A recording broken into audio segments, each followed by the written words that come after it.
Isn't it about time for somebody's favorite radio program? Yeah! 97.3 ESPN presents The Sports Bash with Mike Gill. When I'm driving, I got a guy on the radio who talks to me. I can't see him, but he talks to me. Now, live from inside the Ocean Casino Resort Studio, here's Mike Gill.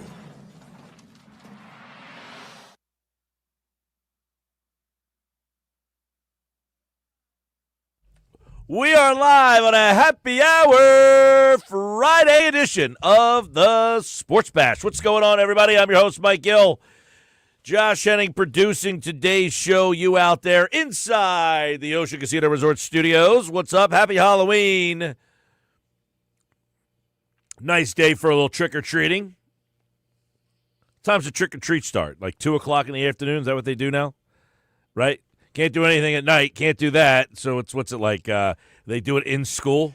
Well, I know a lot of towns. Many of the towns, they actually postponed their original plans because of the weather earlier this week. Yeah. So You know how I feel about that. What, the weather or the postponement? People postponing things way in advance because 4 days ago it said the weather might be lousy today. I mean, it was I digress. Not great on Wednesday. Happy Halloween. Happy yeah, Halloween. It wasn't Happy great Hour on Wednesday. Friday on Halloween. Right. That's another pet peeve of mine. What's that? Halloween's on a Friday this year, but most places had Halloween parties last weekend. Like, I got a great idea. The holiday falls on a weekend. Take Yes. advantage of it. That makes too much sense. People would say the reason you do that is because the weekend before we might not get enough business, so we want to do it and create a reason for people want to come to our place on the weekend before. Right. So I get the business aspect of it. I'm just not a greedy person. That's all. Listen, I am not a fan of celebrating anything out of turn. So I get it sometimes when it falls in the middle of the week, when it's on a Wednesday or a Tuesday or a Thursday. No, but I mean, and it's like, hey, we're going to pick which do we want to celebrate it the weekend before or the weekend after. The day happens to fall on a Friday this year. Correct. So you could do Halloween parties on the Friday. And there are some people who are doing it, but the majority of people did it last weekend. A lot of places I went to were doing it last weekend. I know, you told me. Yes. Everywhere you went. Everywhere I went last weekend had holiday parties. And I get those businesses are saying, if we do something the weekend before, we can generate business that we may not have had on that particular day because we're doing something on that day. I get it. All right, well, we got Halloween tonight. No Eagles this weekend. So what is your sports kind of weekend looking like? How are you stacking it up? What's the smorgasbord of sports looking like with no Eagles? Because a lot of times, Sunday is built around what time are the Eagles playing? Got to get all this done. There's no Eagles. So what does your no Eagle bye week sports calendar kind of look like out there? Or is there a sports calendar? Are you taking the week off? Are you taking advantage of Sunday to do other things? Well, I'll tell you what, it's going to be interesting because I have YouTube TV, so I don't have ESPN right now. And I don't have ABC, I don't have ESPN, I don't have ESPN2, I don't have any ESPN channels. They're all gone. And that will take out a large chunk of college football for me. So all the SEC games I'm out on. So let me ask you this. Will you consider canceling your YouTube and signing up for ESPN All Access? No, I won't do that. So I do have the ESPN app, but it doesn't show live. Whatever's on ESPN, Do you have ESPN Plus? Yes. Okay, so you get select games, but not all the games. Right, like whatever, like this morning, for instance, ESPN is gone. I cannot watch anything on ESPN. Right. So I went on my ESPN app. Mm-hmm. They do offer, like, Get Up or whatever, but you can't watch them on the app. You cannot. have to be a subscriber You have to have all access. something. No, I could watch them if they were still with YouTube TV. Oh. Right, because it asks you to put your cable provider in. Gotcha, So because gotcha. YouTube TV is not one of the services right now, it said, sorry, you are not able to watch this. But you can watch it, like if you have Comcast, because Comcast and ESPN right now have a contract. Right. You can watch whatever's live. Like right now, the McAfee just ended, so SportsCenter's on. If you went to ESPN Plus, you could watch SportsCenter on ESPN Plus if you have Comcast. Right. But since I'm YouTube TV, I cannot. Now, I can watch the ESPN Plus games on there. Yes. Like I can watch East Carolina Temple. Right. Like, because that game's not on ESPN or ESPN2. Right. But it's on ESPN Plus, so I could watch that game. Right. Yeah. So my question is, so you are saying I'm going to stick with YouTube TV till they figure this carrier dispute? Well, I mean, I don't know how long I'm going to go. I know next week, if you are a YouTube TV subscriber and you want to watch the Phillies, the Eagles on Monday night against the Packers, you might be screwed. Yes. So I'm either going to have to, A, see if I have another means to watch it, or B, make a decision. So they have really till Monday night. And the Eagles then play another Monday night game against the Chargers coming up. Now, so they don't get this thing figured out by Monday. Right. yes, I might have to make a move. Well, I do have some good news for you because I don't have Xfinity or YouTube TV, but I do have the regular ESPN, not the all access, but the next tier down. Any game that is broadcast on ABC is on the ESPN app. So, for example, every Monday football game is available on the ESPN app. The app that I have? Yes. Also, any of the ABC college football games tomorrow will be on the app. But not the rest of them. All right, well, I mean, listen, I'm not all that bent up about missing a couple college football games. I could figure that out. Like, I could do something else. Like, I watch a different college football game. There's not one college game tomorrow where I'm like, oh, I got to see that one, right? It's not like the first weekend of the year where, like, the only good game is, like, the one on, and they had it. But just for the annoying. people out, it's very annoying. It is, like, so annoying because it is just – and you know what bothers me about this? It's the world that we live in that is so sad right now. It's that both sides are like, it's your fault. No, it's your fault. Well, you did this. No, well, even though I did this, you did that too. Because you did it, then I could do it. Like, everybody just wants to say, I'm right and you're wrong. Nobody ever wants to say, you know what, maybe we are wrong, or maybe you're wrong, or maybe we're both wrong. Like, they have a poll question up I saw, Awful Announcing, put up a poll question that wants to know who you are, whose side are you on in this? I said, who the hell cares? Why are we picking sides in Google versus Disney? I don't give two rats patooties about either one of Google or Disney. Screw them both. They're both wrong. You got people making $60,000 that want to watch a freaking college football game, and these two idiots can't figure it out. I got an idea for you. Why don't you scrap the 40 channels that nobody watches and then say to ESPN, all right, whatever you want, we'll take it back because we got rid of, I can't even name, there's 90 channels on that platform right now. 50 of them I don't watch. So Awful Announcing put up a post. When there's a carriage dispute that causes you to either miss or spend additional time or money to watch sporting events, who do you typically assign more blame to? The carrier, YouTube TV, or the content company, ABC, ESPN? To which I would say both. Yeah, exactly. I don't have enough knowledge of what are they even debating. I don't even know what they're negotiating. I don't know what the negotiation terms are. And frankly, I kind of don't care. All I know is this. This came up when the Phillies were in the playoffs. Yes. That NBC Philadelphia was putting the little scroll, and they got the deal done. It happened with Fox recently, and they got the deal done. So I don't know what's going on that this deal's not getting done, but it would make me say that this would be more of a Disney problem. But quite frankly, I don't care. I don't care whose fault it is. All I know is on Monday night, if the Eagles play the Packers and that freaking channel is not on my screen, there's going to be a lot of problems with Google because I don't care about Disney at this point. And quite frankly, get it done. Get it done. That's my big story of the weekend. Get the freaking deal done. Well, considering we live in a world where people can't get things done, I'm not surprised. Well, put it this way. The NBC Philadelphia one came down to the last minute. Then they got an extension. Right. They said, all right, we'll extend it, and then they got it done. So it never went away. Now, I could be having this reaction right now, and by the end of the show, maybe they come to an agreement. But they never even put an extension out there. So does that mean that they're that far apart? One of the things I think that they're fighting Who is further apart, YouTube TV and Disney? I don't know what or the the terms people are. in Washington, D.C.? Very similar. Very similar to me. Yeah. Feels like it's the same Well, argument. it feels like it's the same thing. It's Yeah. your fault. No, it's their fault. It's Right. his fault. You're no, the it's their bad guy. fault. No, you're the bad You're guy. not doing this. He's not doing that. I don't care.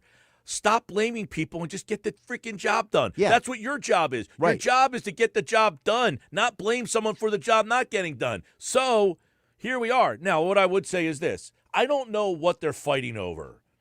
But what I do think they are trying to accomplish here is YouTube TV, and I know people don't really like, but if you have YouTube TV, you're probably as pissed as I am right now. Because when I woke up this morning and that TV was gone, listen, I don't need to have ESPN for like First Take and Get Up or any of that nonsense. I really don't watch any of that stuff. It's just more habit for me. I get up, I put it on, it's on in the background. If they happen to talk about the Eagles, I might tune in. You know, the basketball's back right now. I like watching the NBA. I like watching, and the Sixers, by the way, the NBA Cup starts tonight. They play the Celtics. You can listen to that game on 97.3 ESPN. It would affect two Eagles games coming up this Monday night, not this Monday like coming up, but the following Monday when the Eagles return against Green Bay. If this dispute does not get fixed, you will not be able to watch that game, and then they have one more Monday Night Football game against the Chargers in December. Correct. There are 2 Sixers games currently on ESPN and 1 on ABC. That means those 3 games you would not be able to watch. Not a big deal. There are 6 Flyers games that are currently on ESPN and ABC. And over the course of the long season, if you miss 6 games, I don't think anybody's going to really squabble over that. But those 2 football games are a big deal. And Monday Night Football. Like right now, you can't watch the Cowboys, all right? For all you Cowboy fans out there, you're on our team right now. Eagles fans and Cowboys fans, we're on the same team today. Because if this thing doesn't get figured out by Monday, you can't watch the Cowboys and the Cardinals. So how many people would then react if you're a Cowboys fan by Monday night? Yeah, and just to clarify, so I know what part of the issue is, because I was reading an article about this the other day. That apparently the issue is that YouTube TV wants Disney to offer the same perks they're offering to other people, other providers, where if you pay YouTube TV, how much you're paying, like $85 a month right now? Too much. Yeah. That you also get ESPN All Access. Right, like if you have Comcast right now, you get ESPN All Access. You get the direct-to-consumer ESPN platform, which essentially, like, for instance, what does that include that you don't get on the ESPN Plus app?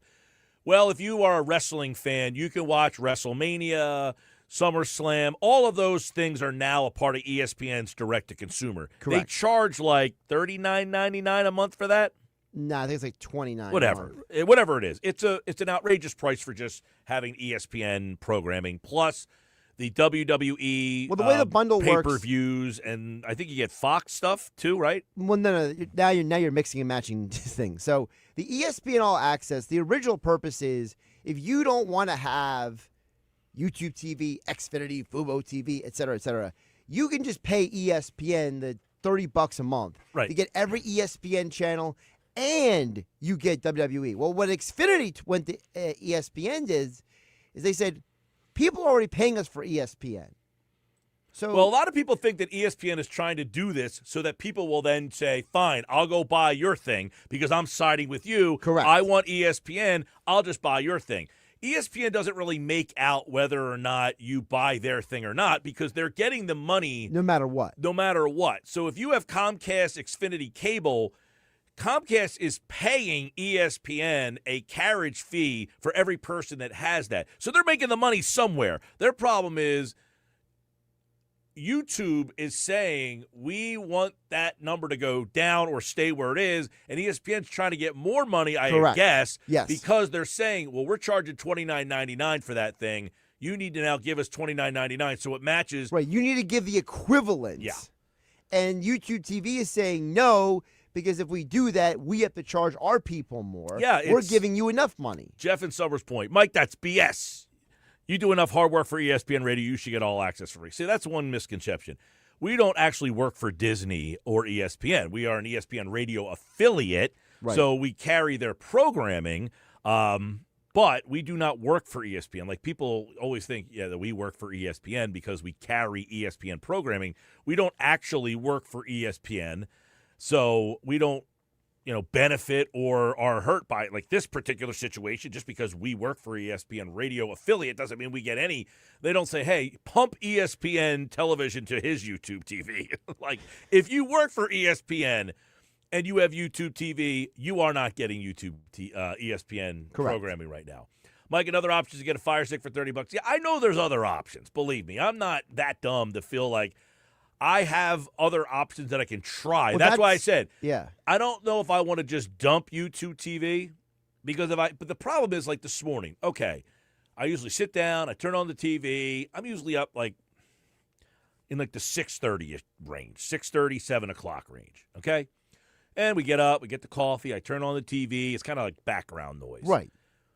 And whatever's on. Unsportsmanlike, I'll watch Evan, Canty, and Michelle. They're on in the background. So the fact that it's on the TV, I don't have to actually watch it. It's a radio show. It's on TV. I can just listen to it as I'm doing coffee and all that stuff. But once I kind of get the coffee and I then settle in, it's sometime around like 8 o'clock-ish, which is when Get Up gets on. And then I might say, all right, what are they talking about today? Is there something I need to pay attention to? Is there any audio we can use for the show? Today, that wasn't on there, which is a pain in the ass. Now, I went to the ESPN app, which I have on my television. And I said, oh, okay, I can just watch it through here. So I said, so this isn't that big of a deal. I said, it's just a pain in the butt, like Prime. I don't feel like going to Amazon Prime to watch a football game. Like last night, for instance, I'm watching the Flyers. When the Flyers went to intermission, instead of hitting last channel, I got to back out, then I got to go to Prime, then I got to hit Prime, yes, then I got to launch that thing. Then when I want to go back to the Flyers game, I got to exit out of Prime, whatever, first world problems. I get it. That being said, I don't want to have to go into ESPN's app every single time I want to go to ESPN. So to that guy who said there are other options, yes, I'm pretty sure I have an option laying around my house somewhere or figure it out where I can get an ESPN game if I really want to. But it's the principle. That's the problem. These idiots can't get together in anything in this world. Idiots on every side of the ledger just cannot get together everywhere and get this stuff together. I can't fathom that they're saying, and if it's over $9, are you kidding me? If it's Google who says we're not doing it because we don't want to give you $9 extra, get the bleep out of here, Google. And if it's Disney saying we don't want to do it because we need the $9 extra, you need the $9 extra. No, they don't. And I don't know what the number is. I'm just throwing that number out. It doesn't matter what the number is. The reality is that it's probably a frivolous number, and it's something that's completely unnecessary. And now, like what's going on in the rest of the world, you get two sides who are blaming each other for something, that if both sides just stop being so egotistical and so greedy, then maybe you can get something done. Well, maybe when I get home today, I'll be back. Or not. I doubt it. Are you into the NBA Cup? We got the poll question up at Mike Gill Show. Here's your answer. I love this poll question. Are you into the NBA Cup at all? Yes. Love it. A little bit. 0.0. What's the NBA Cup? They are your options today. I love these options. This is great. Let's update the poll. Let's see what we got early on in the show. The poll results so far make me very happy, by the way. Yes, I love it. 5%, which is actually 4% more than I thought. A little bit. 5%, which is 4% more than I thought. So 10% of the people so far either are really into this or they're at least moderately into it. 65%, 0.0, and 25% say, what's the NBA Cup? And that's why I'm happy, because that means that 90% of the people who have voted so far basically look at this as what it is, frivolous. Yeah, it is a complete and utter joke. Just as much as the carriage dispute between ESPN and YouTube TV. I don't know what bothers me more, the fact that the NBA is trying to pawn this off as if it's something that anybody gives a bleep about. I really wish I was on satellite today because I would have cursed a lot. Yeah, you would have. I just these kind of things just anger me because it bothers people. The people that get affected by it are just people who are like, you know what? I just want to watch the game.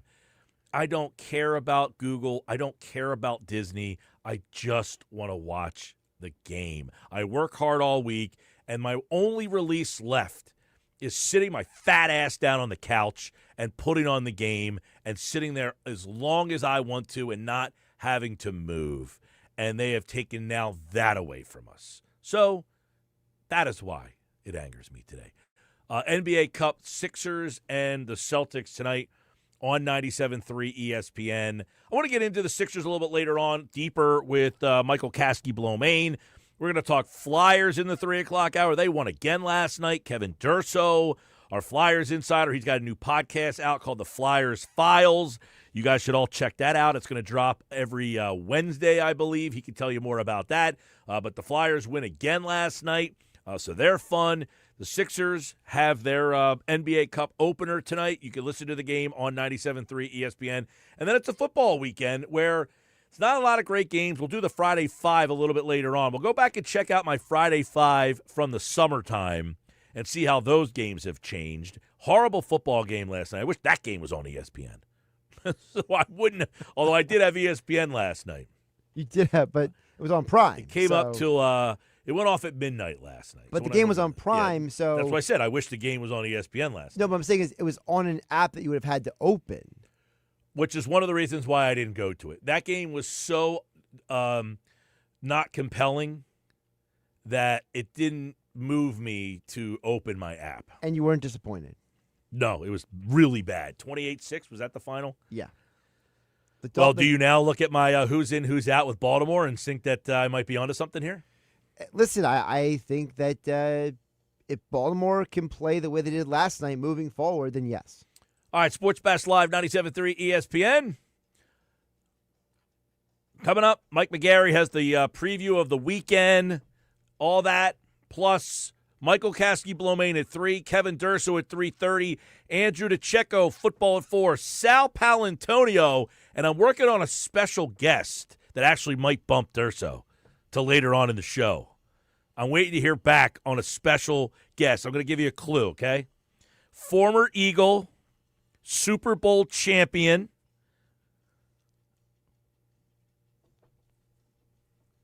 What else can I give you?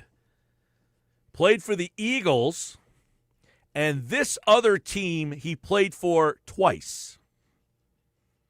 Think about it. More Sports Bash coming up, 97.3 ESPN.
health is going to go a long way in deciding that, because I don't think there's much that separates those teams. If I was looking at it right now, I would say if they hit their ceiling, if all of these teams hit their ceiling, I might lean towards the Lions slightly over, Green Bay and the Rams, and the Eagles are still, lurking out there as well.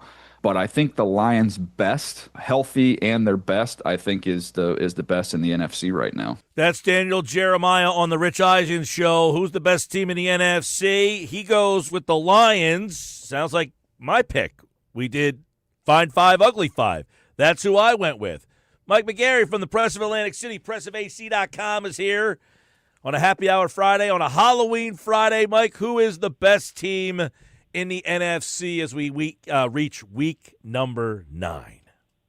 Yeah, that's a really good question, and I guess, I'll join the parade and say the Lions. I like their firepower. I like how they can score in a lot of ways. They can put points on the board. Their defense does just enough, but they have a couple of game breakers. Obviously, Brown at wide receiver, Gibbs at running back, Goff at quarterback, experience, good coach. They've been knocking on the door for a while. So, sure, I'll say the Lions right now, but we all know it can change in a hurry. Well, yeah, and the one thing with the Lions to me is this is a team last year that was the 1 seed. They get disappointed. The year before, they kind of broke through and then jumped on everybody's radar. They get disappointed last year, and now they lose the first game this year, and they lost their coordinators. Everybody thought they were done. And I think they have bounced back tremendously. That's what impresses me the most. One of the reasons why their season got derailed this year is injuries. If they can stay healthy, I kind of agree that the Lions are the top team in the NFC. But did you notice that he mentioned a lot of teams before he got to the Eagles? Are the Eagles an afterthought in the NFC right now? No, I don't think the Eagles are an afterthought. I think people may be kind of taking them for granted. Like you mentioned the Lions, and you make a great point. Like the Lions lost that opening game, and because of the narrative, of how they lost last year and losing the coordinators, people kind of turned away from them, right? And they quietly gone on this run where they played very well. I think it's the same sort of thing with the Eagles to a degree. I think people are kind of have looked at the Eagles and say, well, they haven't looked that impressively. They're not playing as well as they have in the past. Barkley's not putting up the numbers or the eye-catching numbers that they have in the past. A.J. Brown is deleting and posting social media posts more than he actually catches passes. So I think it's easy to sort of overlook the Eagles. But obviously there's a lot of talent there also, and a team that has a tendency, or at least last year, had a tendency to get better as the season went along. The year before that, not so much. We'll see how this year unfolds. All right, Mike McGarry from the Press of Atlantic City, pressofac.com. Yesterday, the big hubbub was, hey, how about trade 3 first-round picks for Myles Garrett? Would Howie Roseman actually do that deal? Should he make that deal if the Browns are willing to comply? Yeah, I don't think so, Mike. I think one of the things you want to do, you get Garrett in here, and obviously it gives you a tremendous pass rusher, one of the best defensive players in the NFL. But to me, trading 3 first-round draft picks, what you want to do is sustain this thing going forward. You want continued success. And to me, that trade is kind of an all or nothing type of deal and a big price to pay as far as the future. And what you're going to want to do is supplement this with young players. And they've kind of done that the past couple of years, right? So why would you give up the 3 first-rounders, especially when Howie's done a good job of drafting and the organization has done a good job of drafting, especially in the first round? That's one of their strengths. Why would you give that up for?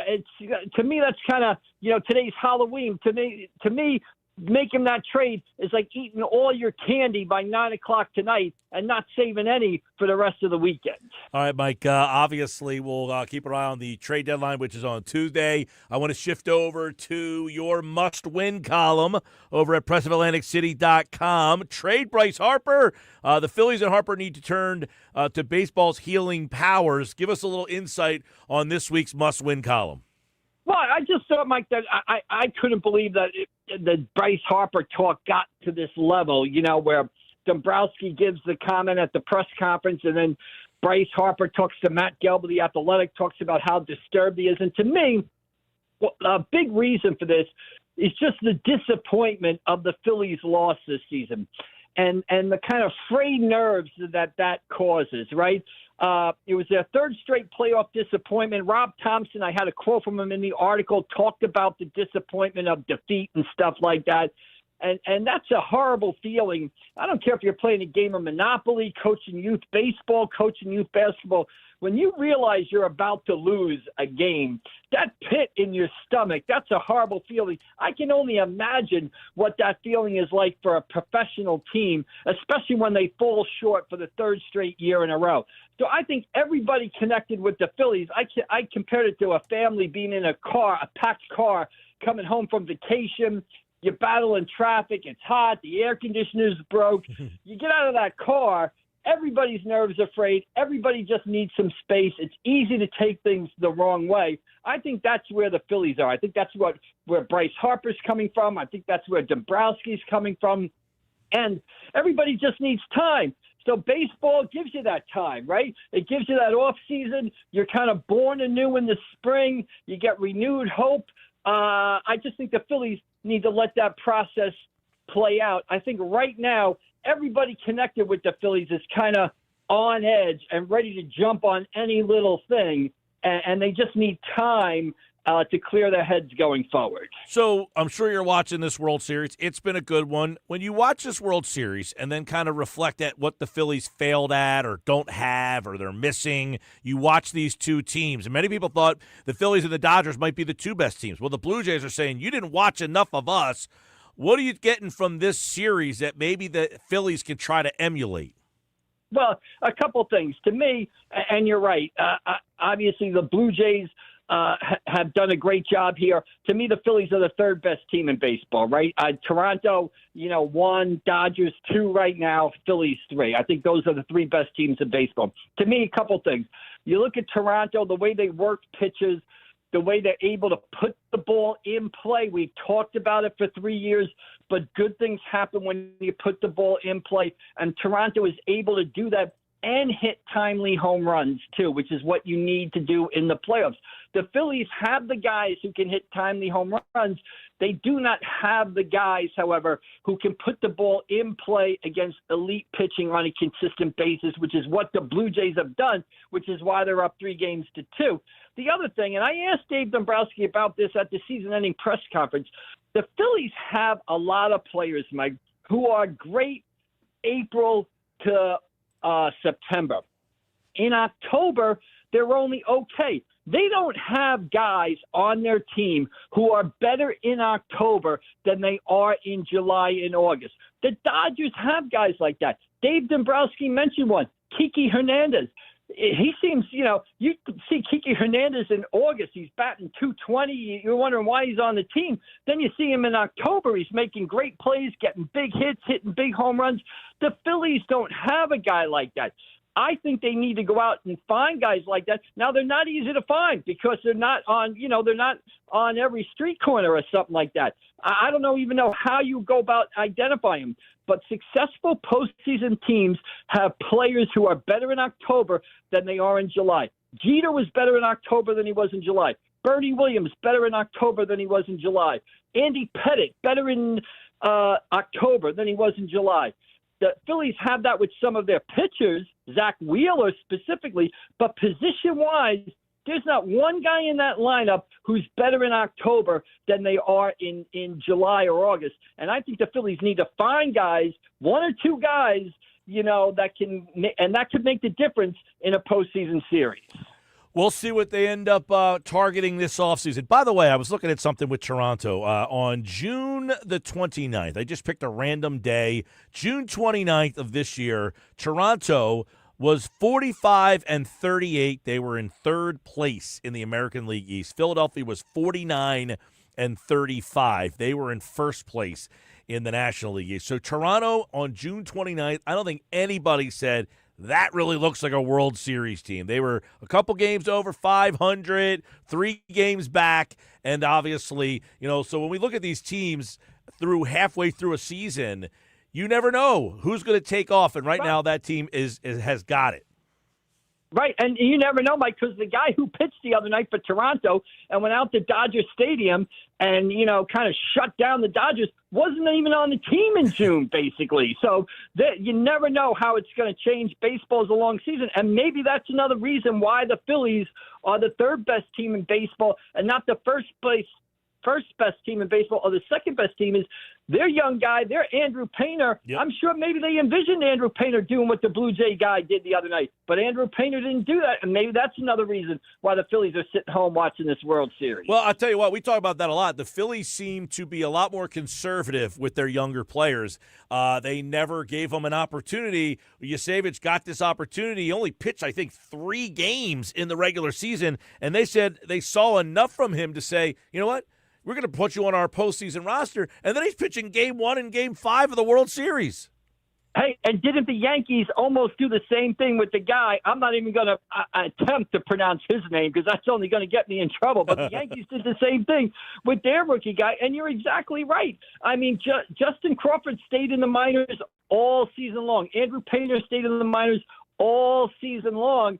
If it would have been interesting to see if the Phillies had elected to move those guys up. Now, maybe they weren't ready. Okay, but the fact that they weren't ready is a reason why you're home, why the Phillies are home right now and watching a Blue Jays team. Like you said, Yasevich wasn't on the team until about, a month ago, and all of a sudden he's taking down key outs and key innings and winning key games in the World Series. So you never know what's going to happen. Yeah, and he only pitched in 3 games, and who knows why they had to call him up. Was there an injury or something, or did they just say, you know what, we just want to see if this guy can help us? The Phillies, the thing for me that bothers me is there were opportunities for the Phillies. Your outfield was a disaster for the first half of this season. You had an outfielder. You needed a 5th starter. You didn't need to throw Taijuan Walker. You knew he was never going to pitch for you in the playoffs. So instead of using Taijuan Walker, why not say, let's see if this kid comes up and just dazzles and gives us another option. And quite frankly, when you lost Trey Turner and Edmundo Sosa, maybe Aiden Miller goes right from Double-A and goes right to the majors instead of going to Triple-A where he performed very well and says, hey, you go play shortstop for a couple weeks. And maybe you could have looked at all 3 of those guys to give you a shot in the arm. Yeah, Mike, great point, because everybody talked about when they got Harrison Bader, how Harrison Bader kind of brought some new life to the clubhouse, right? But maybe Justin Crawford could have brought that new life to the clubhouse. Maybe Justin Crawford is the put the ball in play guy. And I'm not saying the Phillies need, to change their whole batting order. They might need – they're so close. Like I said, they're no worse than the third best team in baseball right now. They might be a guy – away, a guy and a half away, a hit away. Maybe Justin Crawford gets that hit. Maybe he brings energy. Same thing with Painter. Again, I agree with you.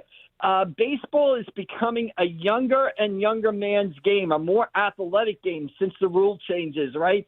And you see a lot of good teams turning to a lot of young players and putting them out there in key spots and trusting them. And so far, the Phillies, for whatever the reason, have been reluctant to do that. All right, Mike McGarry from the Press of Atlantic City. We got Sixers Celtics round 2 tonight in the NBA Cup. Are you into the NBA Cup at all? Has this NBA Cup fever, the blue court, caught you yet? Yeah, I don't like well, I don't say it's fever, but it doesn't bother me. I know some people like it, some people don't like it. To me, it adds a little tweak to a game in the late October, early November that we might kind of, bypass or not pay attention to. I'm not fully locked into, Celtics Sixers game 1 of the Emirates Cup or whatever they talk about it. But in the back of my mind, it's somewhere in the back of my mind to check in on it, but it's not front and center at this time of the year. But when it gets down, they go play in Vegas and stuff like that. Yeah, I'll check it out. It's something to watch. I wish it would. I think they could do it better. I'm not going to poo-poo it. That it just doesn't make any sense. It's like, okay, tonight is a game, but the next night's not. I think they should just make the whole month of something. I actually put out there, Mike, the month of March, from mid-March to the end of the season, there's a cutoff date, and if you are one of the top 10 teams, you are locked into the playoffs, and now it's all for seeding in this NBA Cup. So in other words, you can only play teams that are in the top 10, so you don't get a team that's the first seed or the second seed playing against a team that's tanking. None of that. That's the NBA Cup.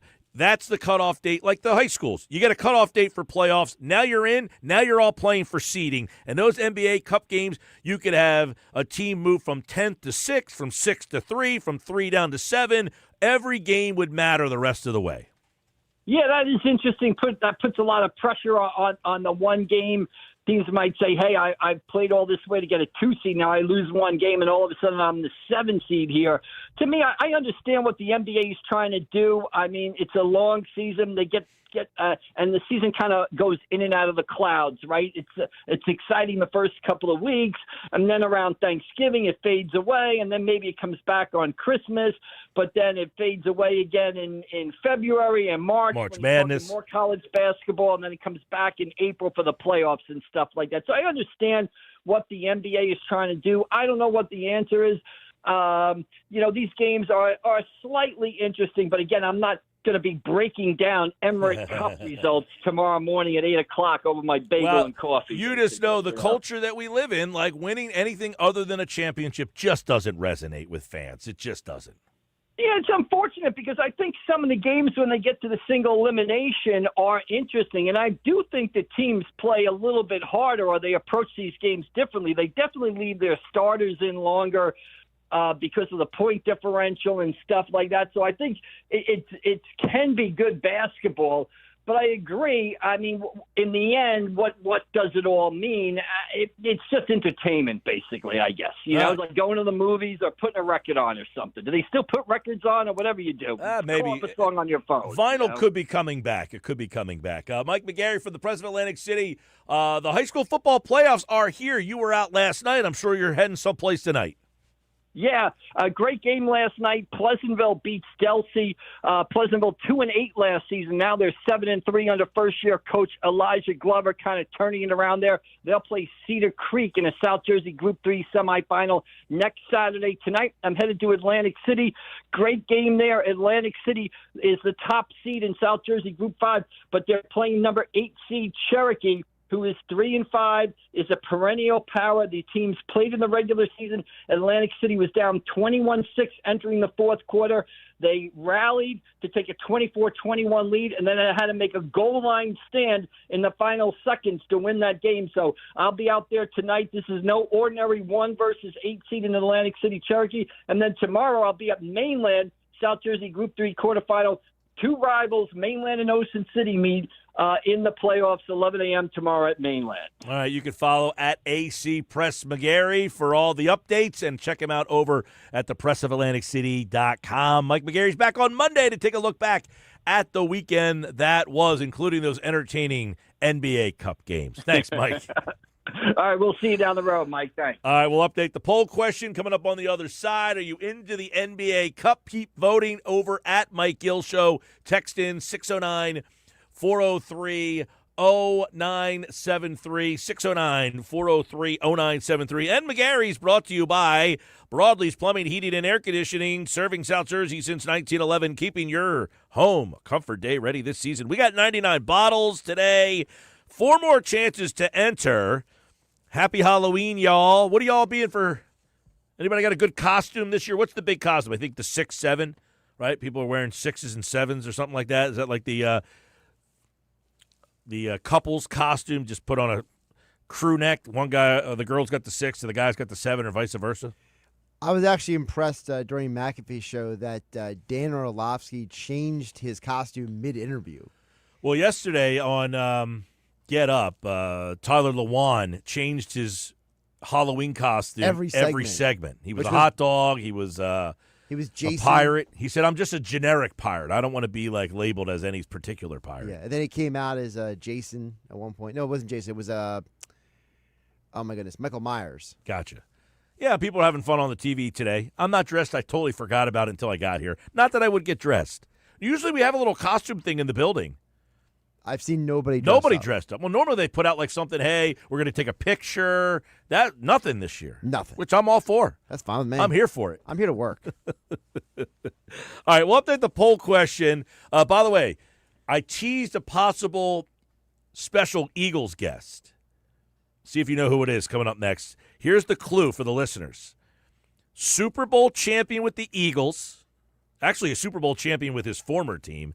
and he played for his former team twice. Do you know who it is?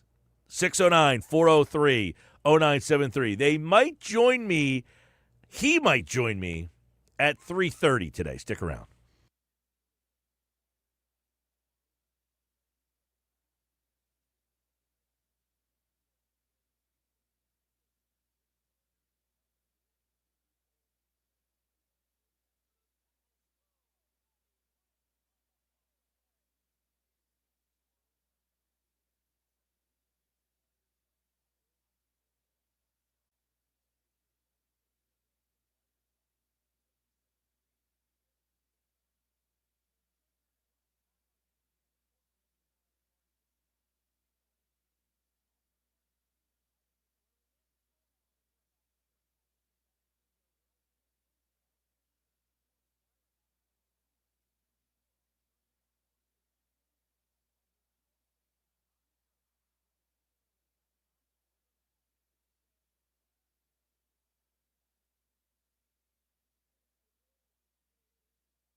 And there is our 99 Bottles contest sounder. Right now, I need caller number 7, 609 573 3776. 609 573 3776. Caller number 7.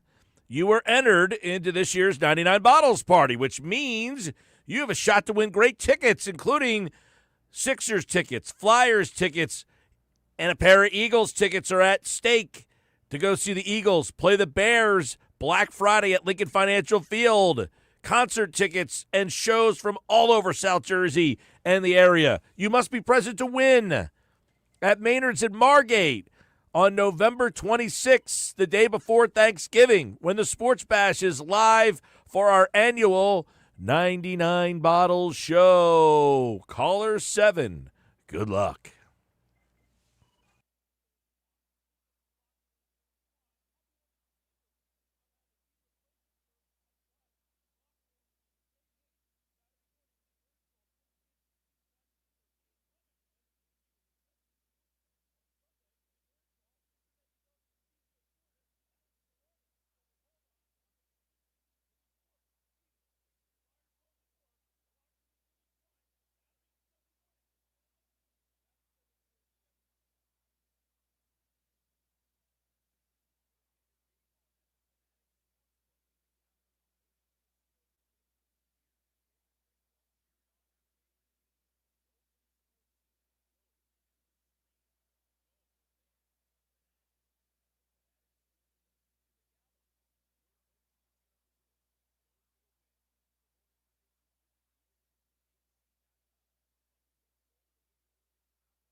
All right, 3 o'clock, Sports Bash Live, 97.3 ESPN. Happy Halloween out there. You know what I should do, Josh?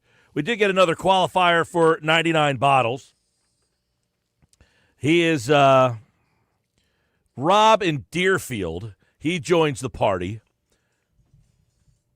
So anybody out there dressing up for Halloween, if you want to take a picture of your costume, you in your costume, and send it to the text board, 609-403-0973. The one that I like the best will get an entry into this year's 99 Bottles party.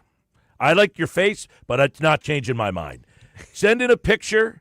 If you're in your Halloween costume, and I think it's the best one that we get, you get an entry into this year's 99 Bottles party, and you get a chance to win Eagles tickets, Sixers tickets, Flyers tickets. What's your apprehension? Which I don't really care, but I'd like to hear it. Oh, I know you don't care about my apprehension. My apprehension is that because of your lack of knowledge when it comes to things outside of Seinfeld and the shows that you has watch nothing to on do with Apple anything. TV I can Plus, still like there's somebody's tons costume. of costumes that you might have know who they are. Doesn't matter. If I could say, hey, that's a funny costume, I like that costume. I knew who Harry Potter was today. You didn't. I said that it looks like Harry Potter. And I said, it doesn't look like Harry Potter. It is Harry Potter.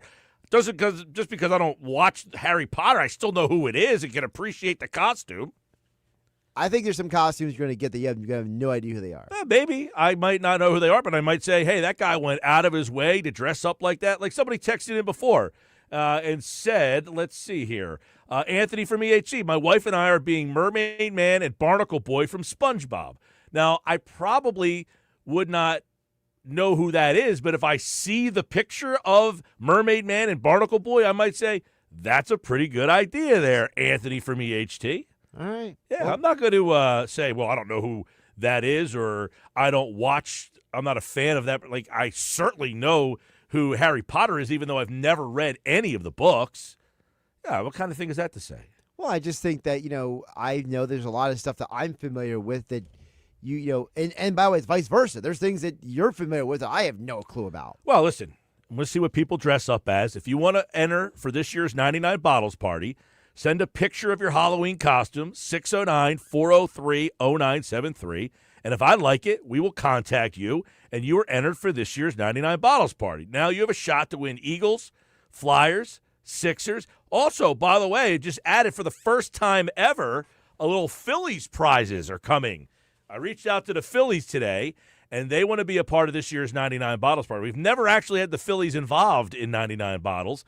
I did reach out to the Phillies today. They want to be involved in this year's 99 Bottles party, so they are in with some Phillies prizes this year for the first time ever. That's exciting. I forgot to say that. Yes. All right, so if you have a Halloween costume and you want us to see it and you want to enter, 609-403-0973. If I like your Halloween costume, we will contact you and let you know that you entered. In other words, don't send in a costume that Josh would like. Send in a costume that Mike Gill would like. It could be anything. If I like it, we'll let you know. All right, Michael Kasky-Blomain covers the 76ers for 97.3 ESPN.com. His podcast, of course, is the Trust the Mics podcast on all podcasting platforms, YouTube and on the X platform. And he joins me now on the Sports Bash Live on 97.3 ESPN. NBA Cup game. MKB, what's up, man? Mike, happy Halloween.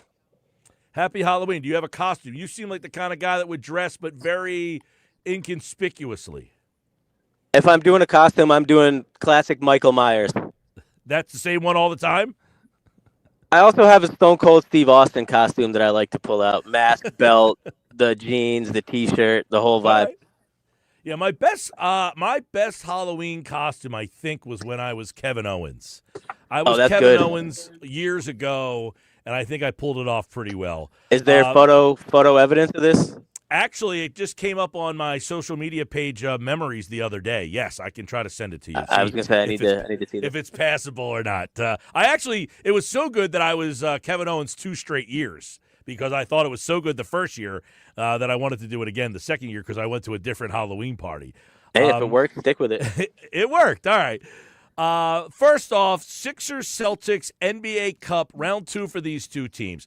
Through the first 4 games here, what has surprised you about this Sixers team? think just the ability to put up points, Mike. I mean, I think we've both obviously been pleasantly surprised with VJ Edgecombe. I think everyone expected him to be good. I don't think people knew he was going to be so good so quickly and step into such a prominent role on a contender, right out of the gate as a rookie. That's pretty impressive. I've obviously been surprised with Maxey just in terms of the leap that he seems to be taking so far this season. But overall, this team has the second best offense in the NBA, the second rated offense.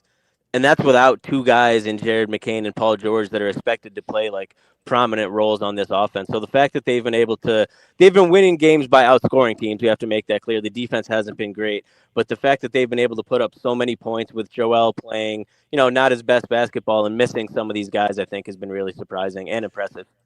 What do we make of Joel in this whole situation? Where is he at? Is this Joel this year? Is this who he's going to be this year? So let's start there. You're watching Joel. Is this just early, or is this who he's going to be? I think it can be a combination of both, Mike. I do think he's going to get more comfortable and feel a little bit better on that knee as the season goes on. But I think the shot diet that we've seen, I think that's going to be pretty consistent. Like, I think gone are the days where he's going to be taking guys off the dribble, attacking the rim, playing a lot on the post. I think we're going to see a lot of mid-range, a lot of elbow shots, a lot of top-of-the-key three-pointers. The shot diet, I think, that we've seen is what we can expect. But I think overall he'll make more plays, especially defensively, and look more comfortable. But I think with the firepower that they have in that backcourt, they don't need him to be that 35-point-a-night guy. So I think he's going to be more like a secondary mid-range three-point guy for, a bulk of the offense. Watching him, do we have concerns about his, defensive situations? I mean, the team seemingly has been better with him off the floor than you watch what Bona did the other night. Is this team, going to have problems if this is what he is defensively? How do they handle this? Yeah, that's a great point, Mike, and I think that's a bigger concern than offensively. I think they have enough firepower and weaponry on offense to kind of, stay well without Joel. But defensively, as a rim protector and an anchor in the paint is where they're going to need him, and he's just not looked mobile enough to be that so far. And like you said, when you go from Joel to Bona and what he brings on the defensive end with the shot blocking and the rim protection and stuff, it's like almost night and day. So I think that's the biggest concern with Joel right now. And I do have some faith that he will, look a little bit better as the season goes on in that regard. I think there's been a couple flashes of him having, nice recovery blocks and stuff so far that we've seen in the past. But I think that's a fair concern, and hopefully that they have enough other guys in Bona and in Watford and in Barlow and some of these other guys in the front court that maybe can make up for some of the deficiencies with Joel at this point in his career. Right. That seems to be the one thing is if you put the three guys together, Drummond's rebounding, Bona's shot blocking, and Embiid's offense, now you have something. But I guess at some point, Joel is probably going to want to start playing normal minutes. You would think so. I mean, obviously, based on the comments that he's already made, and we've known that about him for years. He doesn't like to have to play in minute restrictions or limited runs. But I think that it's in his best interest and obviously the team's best interest to curtail his playing time at a certain extent. I don't think it should get up over 30 minutes a game on a nightly basis. He's only been playing around 20, 22, 24 so far. So I think it could definitely bump up from that. But there's no reason for him to play, more than 30 minutes a game during the regular season if the goal is to have him healthy in April, Yeah, well, and this is why it's kind of weird. It's like, how long is this minute restriction thing kind of go until they kind of pull the training wheels off and say, all right, you're good to go? Like, that's why it's like, are they just doing this because of his defensive liability right now? I think so, Mike, and I think part of it is still the recovery process. I think, as it goes on more, hopefully he can play more. But I think some of these games, like you said, they've looked better without him. So maybe it goes hand in hand that he's continued to ramp up while you give Bona more opportunity in the guts of the game, like down the stretch, to make some of these game-changing blocks that he's been able to make, and you let Joel continue to kind of ramp up in that way because, like you said, I mean, they need more from him in the rim protection regard than what we've seen so far. No doubt about it. Offensively, 25 the other night. I mean, it seems like he's starting to find a little rhythm in there, but he's got to be better on the defensive side. We'll see how that shakes out tonight. Let's get your thoughts on Maxey real quick in terms of, is this a different Maxey? Is this a better Maxey? Has he added something to his game? Why has Maxey been, I mean, quite frankly, you could say he's an MVP candidate so far. Yeah, Mike, leading the league in points per game so far, leading the league in minutes per game, looking everything like an MVP candidate. And I think it's just that him taking his game to that next level. It's not that he's doing stuff that we haven't seen from him before. I think it's almost just a mindset and a mentality. He came into the season clearly with a chip on his shoulder. The way that the team played last year didn't sit well with him. I think the uncertainty with Joel's health moving forward, he saw kind of a void in leadership, and he clearly was the one to step up and embrace it. And that's kind of just been exemplified out on the floor, like the clutch shot taking, the clutch shot making. He's bulked up a little bit. He puts in the better effort defensively, rebounding. I mean, he's been the complete package for this team so far this season. And I think, the points, the production is obviously going to probably drop down at some point. But the mentality that he's brought into the season, I think, has really set the tone for the entire team. And I think that's been the catalyst for this hot start for the Sixers team so far. Let me get your thoughts on McCain when he comes back. How does he kind of fit into this, what you're seeing so far, what he brings and how he fits? I think he's going to slide in really nicely into a secondary playmaker, point guard role, Mike. They really haven't had – there's not like a legit point guard with that second unit. Obviously, they've been kind of staggering Maxey and VJ in those minutes. And, he'll lead into some of those too. Both of those guys are the number 1 and 2 in the league right now in minutes per game. And, Maxey and Edgecombe, they're both up over 41 minutes per game. You obviously want to get that down, and Jerry can eat into that a little bit. But from what we saw last year in the limited sample size as a rookie, I mean, we saw some playmaking ability. We saw an ability to shoot with the ball in his hands and play off ball. Like, on paper, he fits in really nicely with those guys because he can play with them, or he could also lead the second unit as the primary ball handler. So I think he's a guy that we're going to see play, step right in, maybe not immediately when he gets back, let a little ramp up period, but 20, 25 minutes a game, largely probably with the second unit, but also as a guy that could play off of Maxey, Edgecombe, and Joel as a catch and shoot guy. So I think his versatility will make him really useful for the Sixers team, and I'm interested to see exactly how Nick Nurse uses him. But I do think it'll be in a reserve role. I don't see him coming in and stepping into a starting spot with the way the backcourt has looked so far this season. Michael Kasky-Blomain, 97.3 ESPN.com. He is one of the hosts of the Trust the Mics podcast, which you can get on all podcasting platforms, on the X platform and on YouTube. All right, so far these guards have been really, really good. How does Paul George fit in? He's not a guard, obviously. He's kind of a wingman. Does he fit into what they're doing, or are you kind of concerned about what role and his fit when he comes back?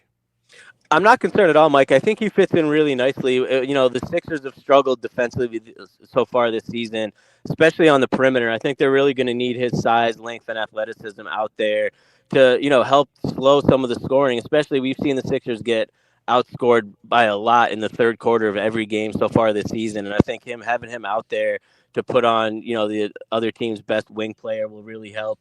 And he's a great shooter too. So I just think it's a natural fit. I mean, if you're talking about force feeding him and running ISOs for him like it was Indiana Paul George, I'd have some concerns. That's not really who he is at this point. And I think he can, be a guy that plays off ball, knock down shots when they come to him. If the, Maxey or Edgecombe is able to collapse the defense, he can still get out in transition, finish at the rim. So I think, if you're expecting him to come in and score 20 a night like he did throughout most of his career, that's probably not what we're going to get. But the fit, I think, is still really nice. And there's a clear need for what he brings to the floor for the Sixers, especially defensively.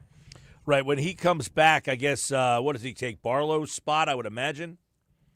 You would think so. We talked Barlow, about this by the way, for bit. the people listening, Barlow's hurt right now. He started the first 2 games. I don't know who's going to start in that spot, I guess, tonight. But you would imagine that Barlow, maybe Watford, Jabari, Walker, maybe those guys' minutes kind of get cut into? Yeah, you would think so, Mike. And you would assume, we talked about this a little bit on the most recent pod, but you would assume if they want to keep, Kelly Oubre in that starting lineup, who's been playing, in my eyes, really well so far this season on both ends. You slide Paul George into that 4 spot next to Joel, bring Barlow to the bench, and you have a pretty even rotation at that point. Or if you want to go bigger, you bump Oubre to the bench, you put Paul George at his natural 3 position, leave Barlow or Watford in at the 4, then you have a little more size. Could potentially help with the rebounding, defensively. So Nick Nurse will have options, which obviously is not a bad thing. Yeah, and I like what Watford brings. I mean, I know he played 18 minutes the other night, but he's kind of something that I think anyway, see if you agree or disagree, they've been lacking. There's a 6'9" guy who's more of a facilitator, a passer first, and, he knows he's not there to score. Yeah, absolutely. I was definitely impressed by his passing, Mike, in that first run that he had. Couple really nice looks, like the guys under the rim for easy baskets. Good rebounder, like seems like he has a high basketball IQ, good motor. I was definitely pleasantly surprised, and I think he does fit really well with what they have and what they need. Like, they don't need another 20-plus point scorer, like you said. He seems like a guy to me that's down to keep the ball moving and do the dirty work, which is, a very valuable piece when you have the offensive firepower that the Sixers have. All right, the Sixers take on the Celtics tonight, and, of course, you can listen to that game right here on 97.3 ESPN. We've kind of hit on a bunch of the things that are going on here, but, they're winning these games. They're falling behind in a lot. People are asking, well, they're better without Joel, and I'm thinking, listen, this isn't the Joel that you hope for, but you better hope that you're not better off without Joel. You're falling behind a lot of these teams that are not very good. Let's be honest. The Celtics are not a championship team. Charlotte's not a very good team. Washington's certainly not a very good team. Orlando is supposed to be a playoff team, but you can't depend on coming back like this every single night and keep coming back. It's a good habit or a good trait to have, but you don't think they're better without Joel, correct? Or is there something to be said for that? No, absolutely not, Mike. I don't think they're better without Joel. I think they can play at a faster pace, which can be valuable at times, and I think there is a time and a place for it, especially against particular teams because, obviously with Joel, he slows down the offense, he slows down the pace.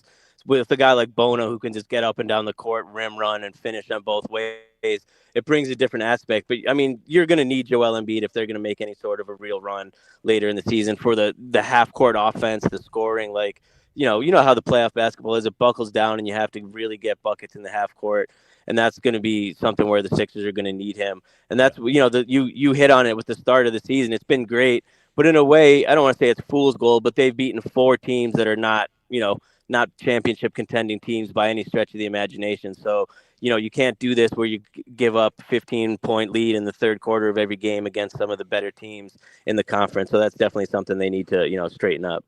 Well, we know they beat the Celtics on opening night in Boston. Now they'll come here and play the Celtics, who just whitewashed Cleveland, by the way. So Boston played pretty well. I think that was Wednesday night or Thursday night. They beat Cleveland 125-105. They beat New Orleans, so they're on a little 2-game win streak as well. So they're looking to win their 3rd straight. Philly's looking to win their 5th straight. You can listen to the game right here on 97.3 ESPN. Michael Kaskey-Blomain, 97.3 ESPN.com, and the Trust the Mics podcast, which you can watch and listen to on all podcasting platforms. Check that out. It drops on Tuesdays. Michael, we'll catch up with you, man. All right, Mike. Good talking to you. MKB, everybody here on the Sports Bash live on 97.3 ESPN. Mike will be a part of the show throughout the basketball season, as always, here on the Sports Bash. And, of course, check out the podcast Trust the Mics. You can listen to that on all podcasting platforms. Coming up in a little bit, we said we might have a special guest. As I said, this is live radio. Sometimes we never know. This could happen right at 3:30. I'm not 100% sure. We're working on it. We're hoping that we can get a former Eagle Super Bowl champion. That kind of goes back to 2017. So there's an 8-year window of players that it could be that somebody actually on the text board got. So there's a possibility of that happening. And if not, behind door number 2 is Kevin Durso, who will catch up with us at 3. Now, Durso was originally scheduled for 3:30. Then I had the opportunity to possibly have this guest on, and that person is available at 3:30. So I told Durso, sorry, you might get bumped here. Now, Durso said he could move to 5:30 if this guy comes through, but if not, then Durso will be on. And if the guy does come through, Durso will be at 5:30. But he said he cannot be on the video stream. He can only do the phone. So for the people who like to watch on YouTube and see Durso, you are going to be SOL. But he'll be on at some point today here on the Sports Bash. All right, so we have people sending pictures in of their Halloween costumes. Josh, have you been looking at any of these? I have not looked at these yet. So we asked this question, or we didn't ask the question. We just basically said, if you want to enter for a spot in this year's 99 bottles, you can send us a picture of your Halloween costume this year. And, we'll pick out a couple of them, then we'll enter you guys in for this year's 99 bottles. So if we contact you, you have been registered for this year's 99 bottles party. I will also say, if you are already registered for 99 bottles, you cannot double register. Cannot double register. So, but if you've been trying to call and you can't get in, right. You can't get caller number 7. This is your chance. This is a chance to get in. We're going to have a couple days where we have bonus opportunities. This being Halloween, this is one of them, okay? So we got one guy dressed up as a UPS man. Now, I was a UPS man one year, so I can relate to this guy. Kevin James? Mildly. This guy could be Kevin James. I guess he could be mistaken for Kevin James. We've got, what do we got here? Justin and Ventnor. Oh, it's like him and his, I guess, girlfriend or wife. I didn't read the text message. It's his wife, yeah. I actually know Justin. So it looks like it's something like maybe like, Caesar and Cleopatra. Yeah, Caesar and Cleopatra. They're dressed like Romans. Yeah. Okay. When in Rome. I like that. That's a lot of, these two guys here are dressed like basketball players. This guy looks like he has a Lower Cape May Caper Tiger outfit on. Yeah, that's like Caper Tigers. Right? It says Capers across the front. Wow. Where are they, down there at the Seaview in, is that where that is? Seaview in Cape May? It looks like it. Looks like it. One guy's got a Lakers gear on. All right, 2 basketball outfits. I think he's got the goggles on like he's supposed to be Kareem. Possible. And the other guy could be Kurt Rambis. There you go. Maybe. We got another one here. This guy's dressed like Skittle. He's got, what does it say? He's got the Skittle pox. Now, that's creative. That's for that commercial. Yeah, I remember that. Yeah. All right. Good one. What else? We got one more here. Brian in EHT, he says, I went with a generic psychopath look. Now, is that AI generated? Because that looks like, it is pretty freaky, dude. I will say that kind of looks like a ICP, Insane Clown Posse. It does. It does. But doesn't it look like it's AI generated? Like he's just like in like a random, like that backyard doesn't belong? Yeah. It does look a little AI generated. Yeah. All right. Let's do, this one would be in your alley. Who's this one here? Wolverine? I get there. Oh, that's Wolverine. Yeah. See, I know what I'm talking about. Yeah, Now, see, that's pretty good. The guy's dressed. He went out of his way. See, anybody who goes out of their way and has to do like the whole thing, I give you props. I'm not putting paint on my face. I don't want to do anything like that. That's also the Wolverine from like the animated series from the 90s too. Like that's the look. Gotcha. Now, somebody said my wife's costume for the night. He took a picture of the Phillies Karen thing, and it's a bag of the Phillies Karen with the Phillies hoodie, the jeans, the bad hairdo, and the glasses. It says ball not included. Keep them coming, 609-403-0973. If you want to enter for this year's 99 Bottles Party, we have a couple entries that we held that we're going to take on the text board today. If we like your Halloween costume, we will pick you, and we will contact you to let you know that you have been entered into this year's 99 Bottles Party. All right, when we come back, we may have Malcolm Jenkins. We might have Kevin Durso. Stick around and find out, I guess, here on the Sports Bash live on 97.3 ESPN.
All right, 3:30 Sports Bash Live, 97.3 ESPN, the 97.3 ESPN free mobile app, live video streaming on the X platform, YouTube, at Mike Gill Show. Now, we talked about sometimes in live radio, we just kind of pull random detours. We had Durso was set to talk some Flyers. He's going to come on at 5:30 tonight. That's because Malcolm Jenkins is going to be joining us, a 2017 Super Bowl champion with the Philadelphia Eagles. We'll tell you why Malcolm's back in the area. He'll be joining me in just a second here on the Sports Bash Live, 97.3 ESPN. This hour of the show brought to you by Broadleys Plumbing, Heating, and Air Conditioning, your trusted source for plumbing, heating, service, installation. Call 609-390-3907. See, things like this happen every once in a while. I just happened to I got an email about an hour or so ago. Said Malcolm Jenkins was going to be in town.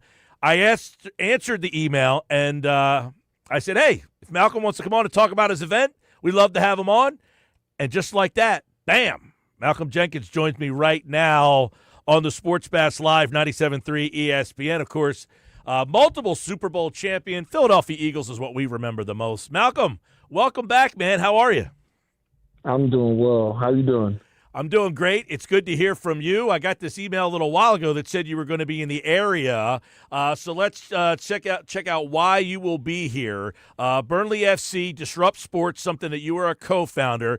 You are going to have a watch party at Ballers Philadelphia, which will be a new social club in which you will be a part of. And what is happening? What's going on? How can the people out there be a part of this? Yeah, this is an awesome example of what we're doing with Disrupt Sports, just really changing the narrative of how athletes show up in sports, especially post their career. So Ballers is a business getting ready to open up here in Philadelphia. So being able to introduce that space that has a ton of investors that are athletes, current and former, and then Burnley FC is an opportunity, an investment that my partners and I got into, which is a different form of football than we're used to here in Philly. But being able to introduce Burnley to this market and the similarities between the two cities, I think are really, or the two fan bases are really cool. So it's an opportunity to engage, again, in a different way as an athlete, a former athlete that has his hands into sports, not only as a participant, but in ownership. So, yeah, this is a fun opportunity to do that and give back to the foundation, the Malcolm Jenkins Foundation, that's been doing a ton of work in this city. We're celebrating 15 years of work, but a decade of showing up in the city of Philadelphia. So, again, it's a great opportunity to engage on all fronts. So for the people listening, this is tomorrow. Tickets are $27 for adults. They're free for kids under 12. You can go to book.ballers-us.com to check out this event, and I guess you can read everything about it on the website, everybody out there. But the event is tomorrow at 10 a.m., the soccer game. It's Burnley FC versus Arsenal Premier. It's a watch party from 10 to 3. They're going to have a whole thing. This is in Philly at Ballers Philadelphia, 1325 Beach Street, so not far from where we are right now. Malcolm Jenkins is a part of it. At the bye week here, 6-2 Eagles. Have you been kind of taking a look at your old buddies over there and seeing how everything's going? You know how this town gets. 6-2, it almost feels like it's not good enough. Yeah, I know how this town gets.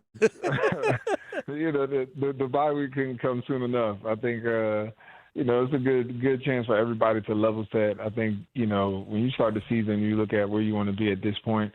I think the Eagles are right where they need to be. They're learning a lot about themselves. But it's, one thing I think is for sure they got the talent that they need to go the distance with anybody. They've got, everybody, the right mix of folks from coaching all the way down to players. It's just, can they stay focused? Can they, continue to win in different ways and stay healthy when it counts? What is it like during the bye week, too? It's 6-2. You're having a good year. You know the noise is out there. You also have the bye week during the trade deadline. That adds another wrinkle here. So what are the players like on the bye week? Is it total? You guys just totally disconnect, get out of Dodge, and forget about football? Yeah, I think, the cool thing about their spot is like, you're at the bye week, but it feels like there's so much to prove. And that's really where you want to be. You're not looking at it as a total unplug. Most guys are going to take the opportunity to do some kind of maintenance, to study themselves, understanding that nobody's really comfortable even at the 6-2 mark, as opposed to, coming in, everybody's feeling good. You feel like you can just coast.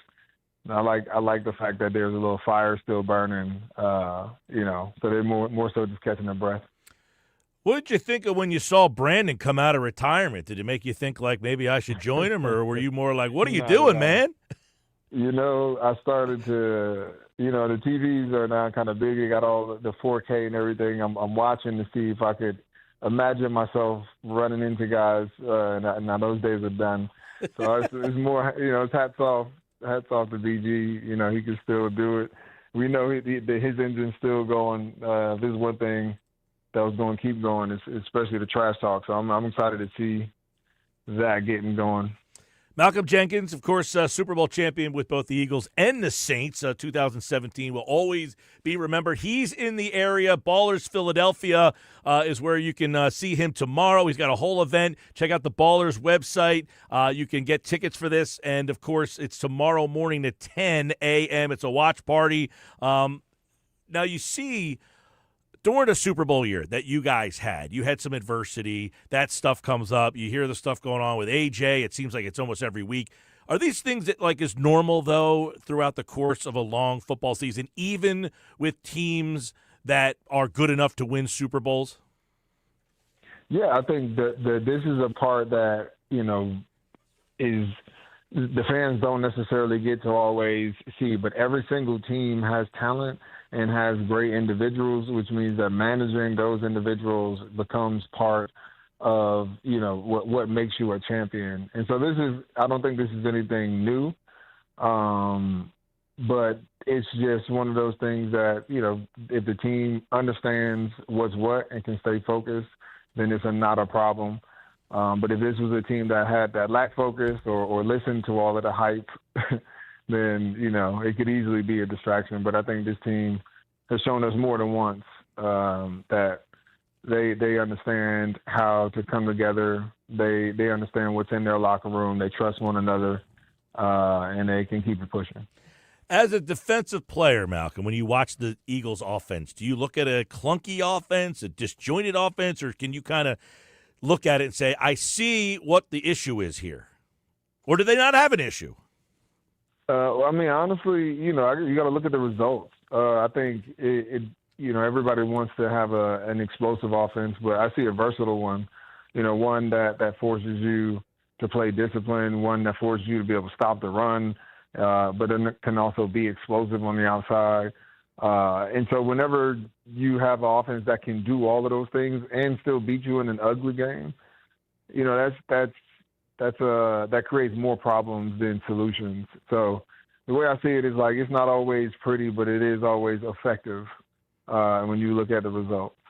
Malcolm Jenkins, one more time for tomorrow. It's benefiting the Malcolm Jenkins Foundation. Tickets are $27. You can check out the website to get tickets for that. Ballers Philadelphia.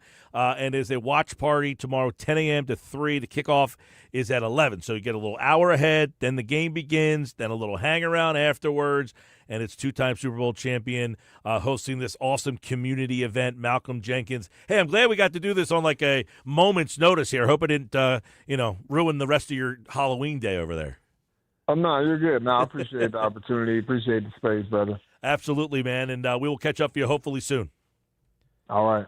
Malcolm Jenkins, everybody, here on the Sports Bash, 97.3 ESPN. He is in town. It's a unique situation with Disrupt Sports. And if you're a soccer fan, you can go up and watch a soccer game with Malcolm Jenkins. Why not do it? There you go. I'll give you the information one more time for the website for tickets. It's book.ballers-us.com. And it's the Premier League watch party with Malcolm Jenkins in Philly tomorrow morning. Appreciate him. Hey, he had a lot of interesting things to say when it came to this team about the trials and tribulations of all these teams go through something. And it didn't sound like he thought there was this big of a deal with what's going on with A.J. Brown, right? Like, did anybody hear what he said and feel alarmed? Like, you can't win a Super Bowl if this is going on. No, every team kind of goes through this stuff. And to hear Malcolm Jenkins, who won a Super Bowl on 2 different teams, 2 different rosters, 2 different organizations, that is what you kind of reinforce it to hear is you got 53 guys. Not everybody gets along. Things happen. And I will certainly take it from him, who's one of my all-time favorite Eagles to watch, one of the most respected guys in that locker room.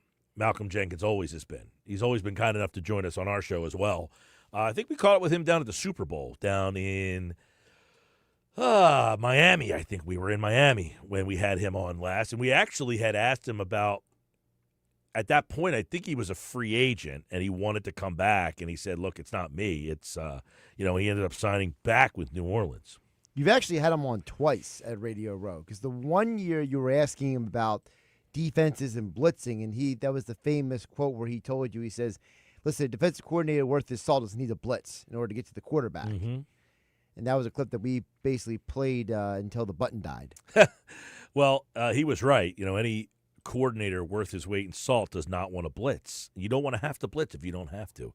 All right, thanks to Malcolm Jenkins for jumping on board. That was kind of not planned. It just kind of happened. Still cool, though. Very cool. And I want to thank his people who connected with me and ended up making that happen. He was doing something when they reached out to me, and I said, I have a couple, he said he was available at 3:30. I said we can make it work, and we made it work. So you got to hear helping from people. I'll tell you what. By the way, that was all happening as I was talking for the last. I was responding to emails back and forth. We made that work. Durso was kind enough, though, to move to 5:30 tonight. But for the people who like to watch Durso on the live video stream, he will be on the phone. So no video stream for the people who like to watch on YouTube. 609-403-0973. Jason in Belco. Mike, Halloween bachelor party seafood boil in Brigantine. Is that a Halloween costume? Oh, man, look at that. He's got the what is it, a crab? I can't tell what. Is he doing a boil, he said, but what? Oh, that's the tongs in his hand. I was like, what is that? Am I invited to this party, Jason? What are you doing in Brigantine, Jason, in Belcoville?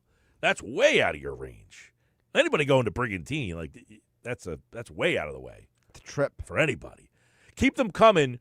If you have a Halloween costume, send us a picture of you in your Halloween costume, and if we like it, you could be entered in. Now, it doesn't mean we don't like yours. We can only pick 1 or 2, maybe 3. We'll see. I don't know how many people have registered already. I'll have to go through the list of the people.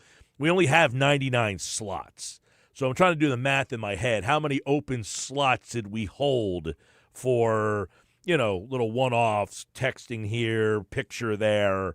We'll figure that out later. We'll figure that out. We've been busy trying to get Malcolm Jenkins on the air. We landed the plane. Yeah. All right, what else I got? Sportsmanlike moment of the day is coming up. I think this might be the best take Michelle Smallman has ever made. I have no idea what she said. I don't even remember the topic. So when I hear the bite, it'll be my initial, which it always is. I very generally don't hear the unsportsmanlike moment of the day. You know who sends us the unsportsmanlike moment of the day? Generally unsportsmanlike. Yeah, typically either Cam or Pat Costello or Cam Pratt. They'll send us the clip and be like, hey, we're sharing this with you. Yeah, they've been usually sending us clips from the show and that they think that we would like. So we usually so I don't get to hear them a lot. I'm not listening to Unsportsmanlike all the time at that time of the morning. But I think you might like this one, Mike. I'm trying to remember what she said this morning that would what the topic was. I'll have to hear it on the other side. All right, stick around. The Unsportsmanlike moment of the day is coming up next. I'm Mike Gill. Happy Halloween. It's a Sports Bash, 97.3 ESPN.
I just think that it's very risky for ownership groups to assume loyalty from fan bases when they've been dysfunctional for a very long time. Moving on from somebody like Myles Garrett could be the tipping point for some people. And they could say, why am I doing this to myself? Why am I pouring in financially, emotionally, with my time, which is my most finite resource, when you guys can't even give me 1 star to cheer for? Who's the quarterback? We don't know. Do you know? You cannot assume loyalty just because a fan base has always been there. Because at some point, I promise you, some people in today's world where you have a buffet of content at all times, they're going to say, why don't I do something else? All right, that's Michelle Smallman this morning on Unsportsmanlike. It's our Unsportsmanlike moment of the day, brought to you by White Horse RV Center. Find fall closeout savings on 2025s and select pre-owned RVs. Shop now before they're gone. White Horse RV, your RV adventure starts here.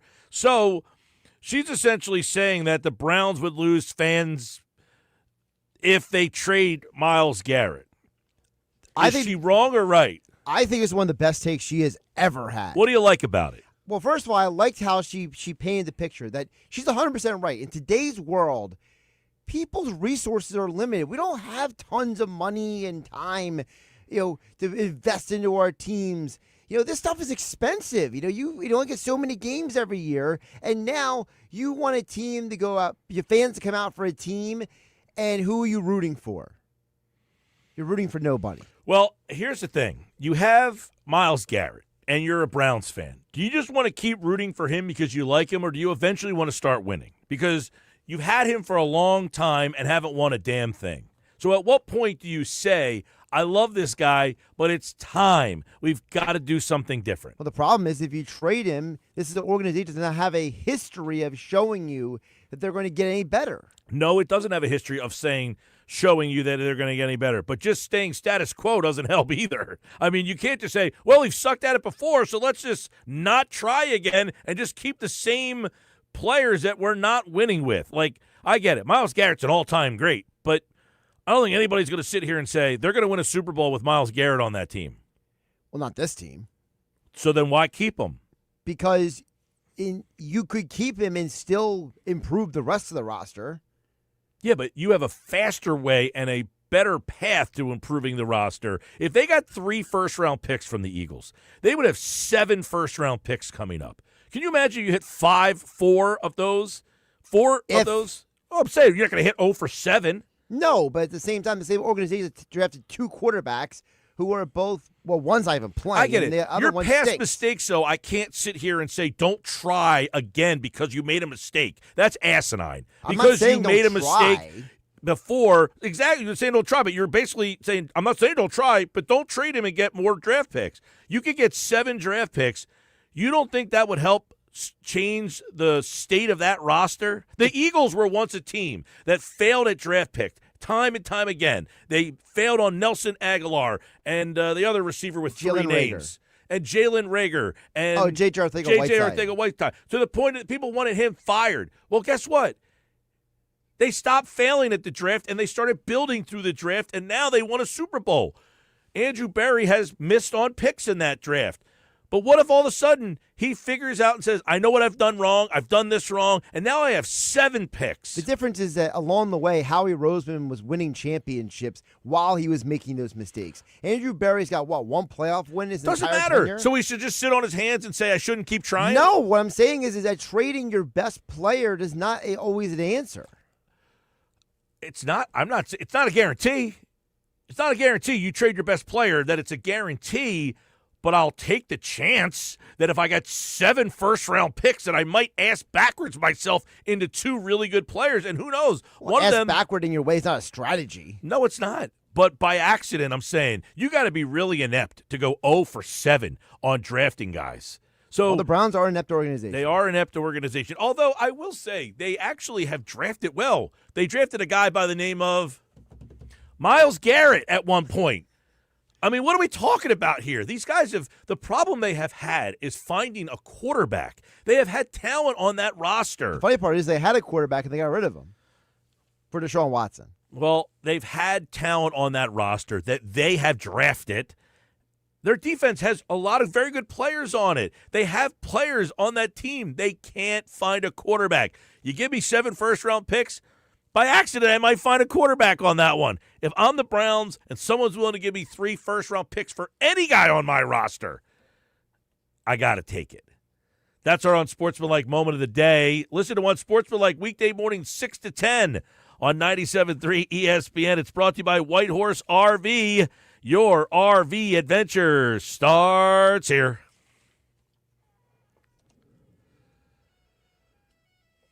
And that's our contest sounder for this year's 99 Bottles Party. Who wants to go? Caller 609 573 3776 609 573 3776. Caller number 7 right now.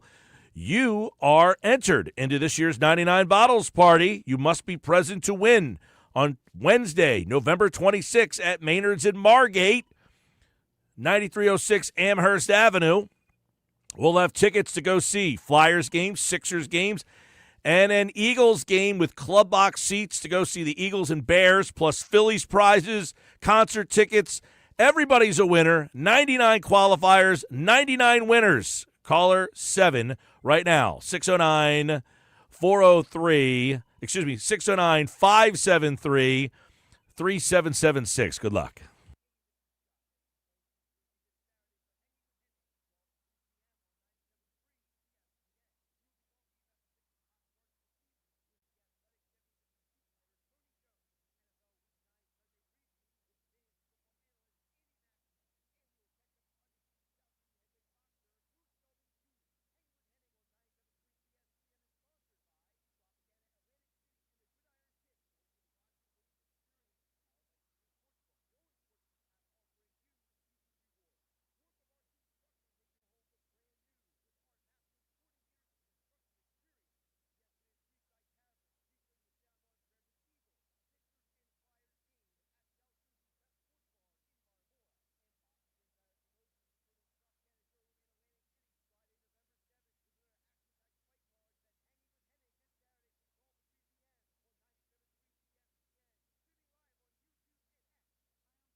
And Football at 4 is powered by the Inside the Birds podcast. It is brought to you by the Fanatics Sportsbook at Ocean Casino Resort in Atlantic City. Don't forget, we'll be there on Monday. And, of course, we will be getting you ready for the Eagles and the Packers. It's been an interesting week for the Eagles, even though the bye week is here. They made a trade. They're in trade rumors. And, of course, there's a trade deadline looming still. Andrew DiCecco is in today for today's Football at 4 from the Inside the Birds podcast, InsideTheBirds.com. Let's take a look at his thoughts on this trade, how it will all shake out. Michael Carter is in the nest. We'll talk more about that right now and more with the great Andrew DiCecco from InsideTheBirds.com as he joins us here for a Friday edition of Football at 4. Andrew, what's going on, man? Hey, Mike. How are you, man? Good to be with you. As always, good to get you on this happy hour Friday. And, the Eagles have a bye week, but, man, they always seem to make news no matter what. You got the trade deadline on Tuesday, but Howie Roseman active this week. Michael Carter is in here. Give me your read on this Carter move, how he fits in, and what it means for the Eagles secondary potentially moving forward. Well, I've always liked the player coming out of Duke, a fifth-round pick, and he's pretty sticky in coverage. I sort of followed his career a little bit, but he's primarily played mostly inside, and I guess the assumption is that the Eagles are going to give him a long look inside. I believe 85% of his snaps have come inside in his career, but I wouldn't necessarily say that that's the definitive plan, right? I mean, obviously that's something that he's very accustomed to doing, but I think it more so gives the Eagles some optionality as to how they want to deploy him. Could they put him outside in a pinch? Could he add just simply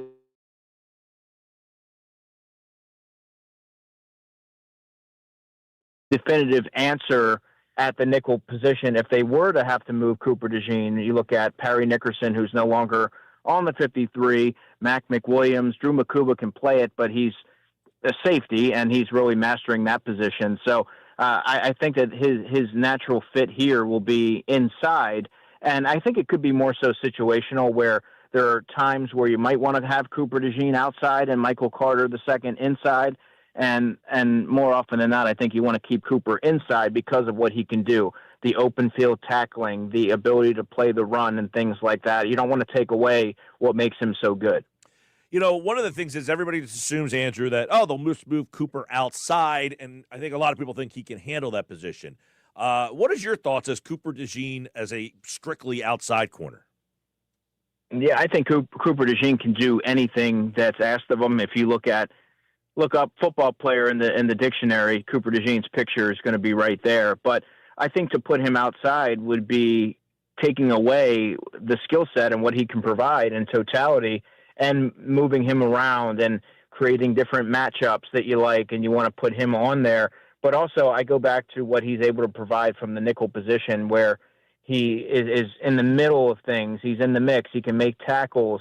He can blitz. He can do all sorts of things. And in today's NFL, playing an inside corner position, that's a starting position in the NFL, but it also has it's been more increased emphasis and responsibility because you're defending players like Mike Evans. Not only is Mike Evans playing on the outside, but he plays on the inside. That's just an example, but I just think what Cooper DeJean can give the Eagles to put him strictly on the outside would be limiting what he can provide in terms of his overall skill set. Talking with Andrew DiCecco for Football at 4 here on a happy hour Friday. No Eagles game this week, but of course they're getting ready for the Packers. We'll talk a little bit about what's going on with this Eagle defense. You got Michael Carter in here. So if you put a Michael Carter slot, Cooper DeJean outside, is that a better configuration than Cooper DeJean in his current role and, say, Adoree Jackson and Kaylee Ringo? Do you think that that's a significant upgrade, or a lateral move? I don't know that it is a significant upgrade because, I just think Cooper DeJean inside is such a dominant presence, and he provides a lot of different optionality that the Eagles can do defensively. And to kind of expand on this, outside, and again, the sample size is small, but Kaylee Ringo has performed adequately enough over the past couple of games against the Vikings and the Giants that maybe you want to give him a longer look out there. He's a younger player, and you don't necessarily want to like you want to give him the benefit of the doubt or make sure that you're leaving no stone unturned. And also Jacorian Bennett's coming back as well. That's another reinforcement. The Eagles really don't know what he can do. He played just 24 defensive snaps. Vic Fangio even said incomplete when evaluating Jacorian Bennett. And I think Jacorian Bennett can offer starting upside. And you could do that without the expense of moving Cooper DeJean. So I don't know that that's necessarily the best configuration, putting Carter at nickel and then moving Cooper DeJean outside. But until we see what that looks like, it's kind of hard to reach that determination. Do you see him at all possibly getting involved at the safety position? He did play some safety at college. I mean, is that a possibility, or is that kind of past, not where you're looking at with him? Perhaps, but I don't really view him as a safety. And Drew Makuba barely comes off the field. Reed Blankenship plays pretty much every snap as well. So there's not a lot of room or options for him to get in there. And I just don't really view him at that 5'10", 185 pounds.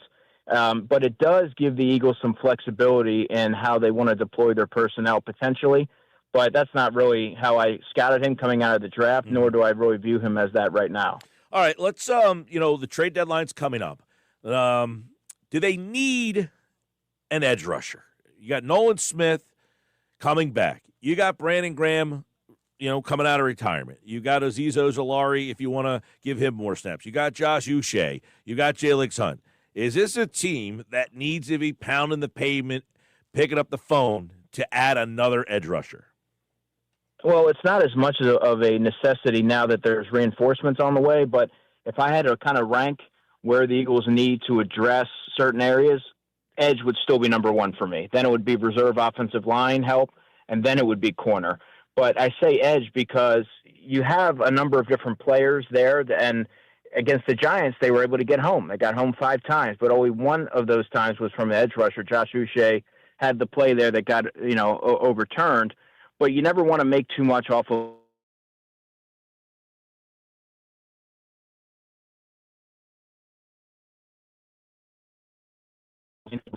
has necessitated Vic Fangio having to send a lot more pressure than he ordinarily has in his career out of necessity because you're not able to get home with traditional pressure. And I also think adding another player to the mix there, maybe one that has more experience and that slots into maybe that late 20-year-old range where he's played a lot. It adds experience for one, but it also allows the other players you've mentioned to slide into those roles that they're more ideally suited and don't necessarily have to take on such a large workload. Like a Jalix Hunt, you can reduce some of his snaps. Nolan Smith, when he comes back, the way that he plays the game, it really lends itself to being injured. Maybe you don't need to afford him the lion's share of the snaps, and everyone else can kind of step in and play those situational roles, and it just keeps everyone fresh. And that's just kind of the way that I'm viewing that right now.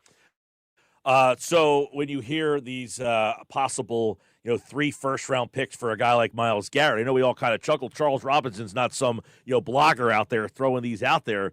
Do you kind of say that's interesting? Do you don't take it serious? How do you make? What do you make of that whole situation that kind of, took over yesterday a little bit? Well, Howie Roseman's going to always explore every avenue, especially if a player is available.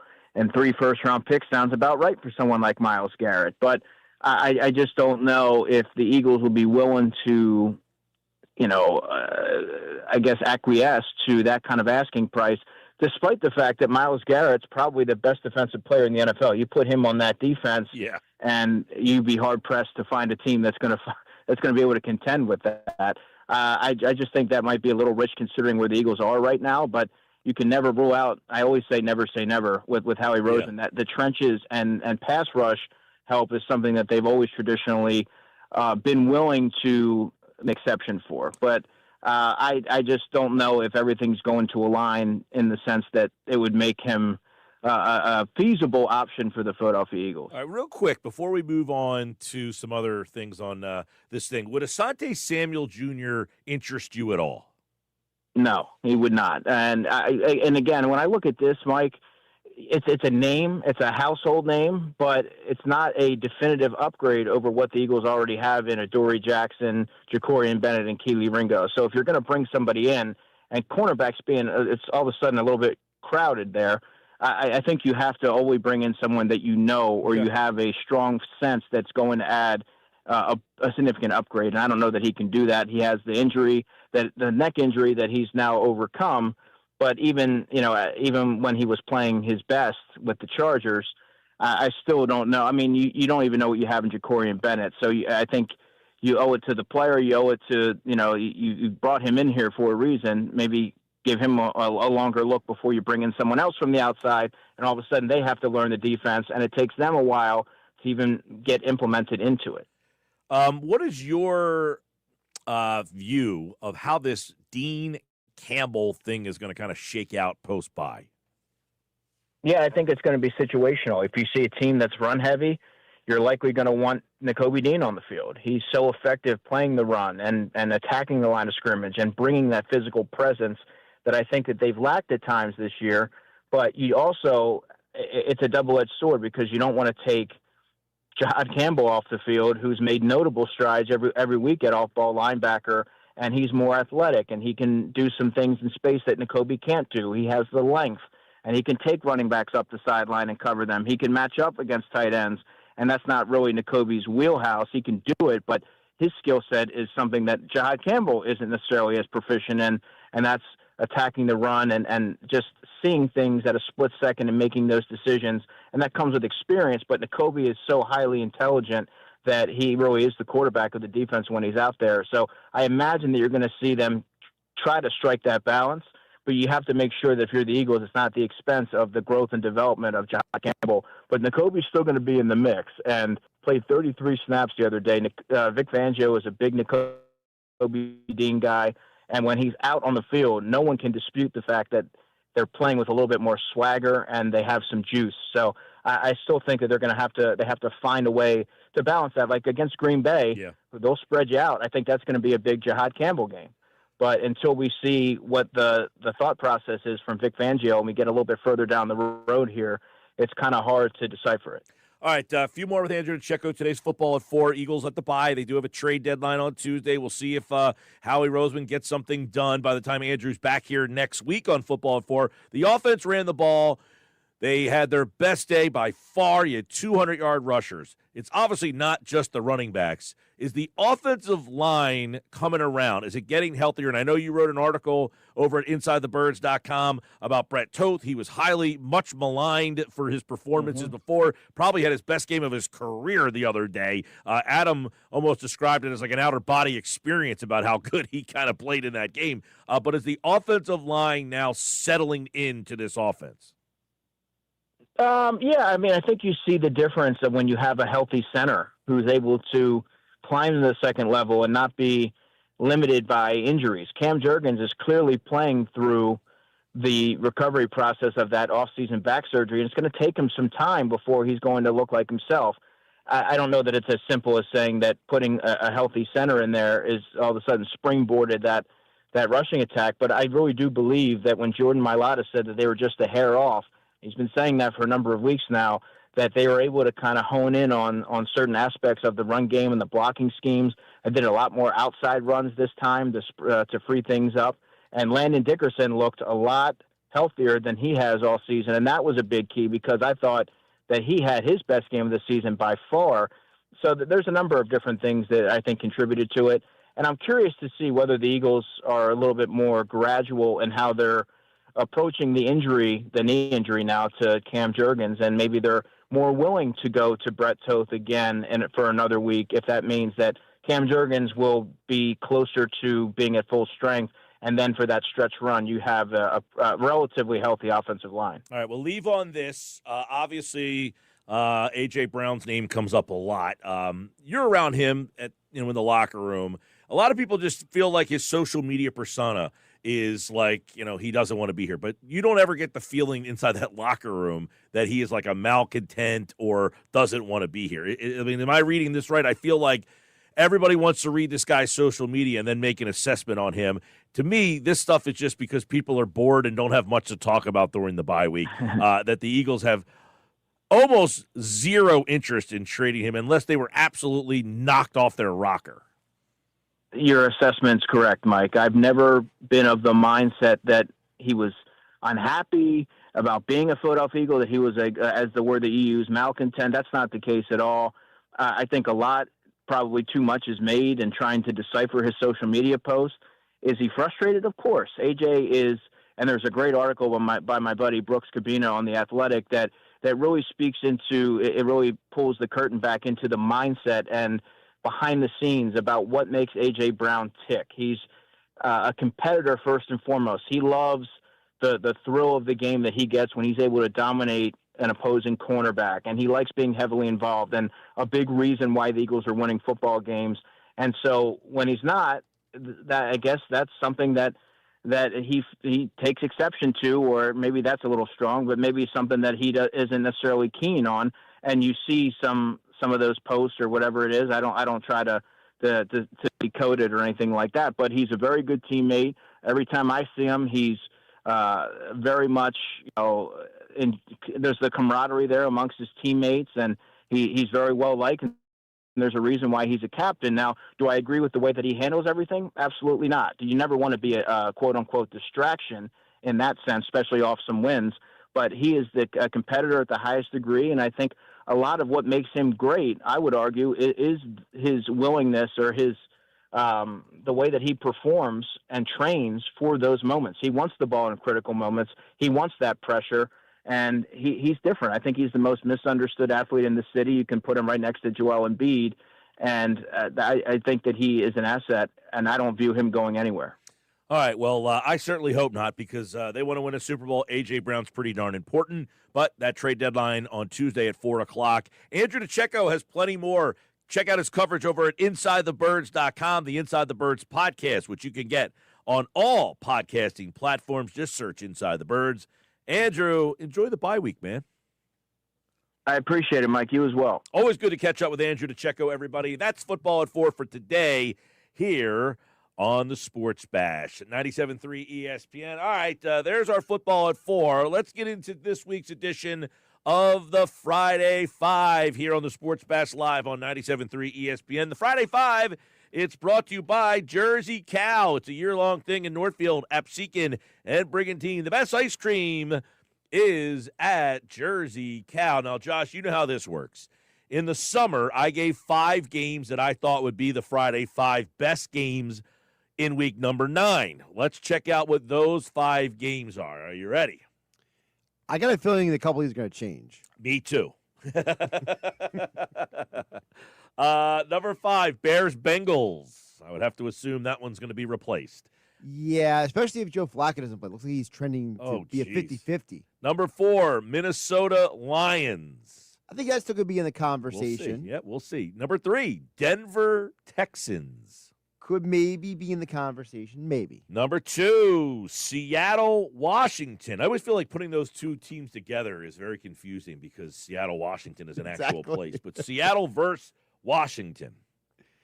Maybe. All right. And number 1, Kansas City and Buffalo. I mean, that's obvious. Okay, let's see what this week's Friday 5 will be here on the Sports Bash. Number 1, it'll be Kansas City and Buffalo. That stays in. Number 2, let's go. Ooh, it's a bad schedule this week. This one is rough. All right. I think some of these are going to stay. Minnesota-Detroit stays. I think it stays because you're curious to see what J.J. McCarthy is. You're curious to see, can the Vikings maybe salvage their season still? Oh, there's some dogs this week. Indianapolis-Pittsburgh is on the list. I mean, that has to be on the list. Yeah. I mean, the Colts are the best offensive football. The Steelers are trying to hang on for dear life. I mean, after the Ravens won last night, you could argue the Steelers, this is a must-win, to use the Mike McGarry idea. Got to.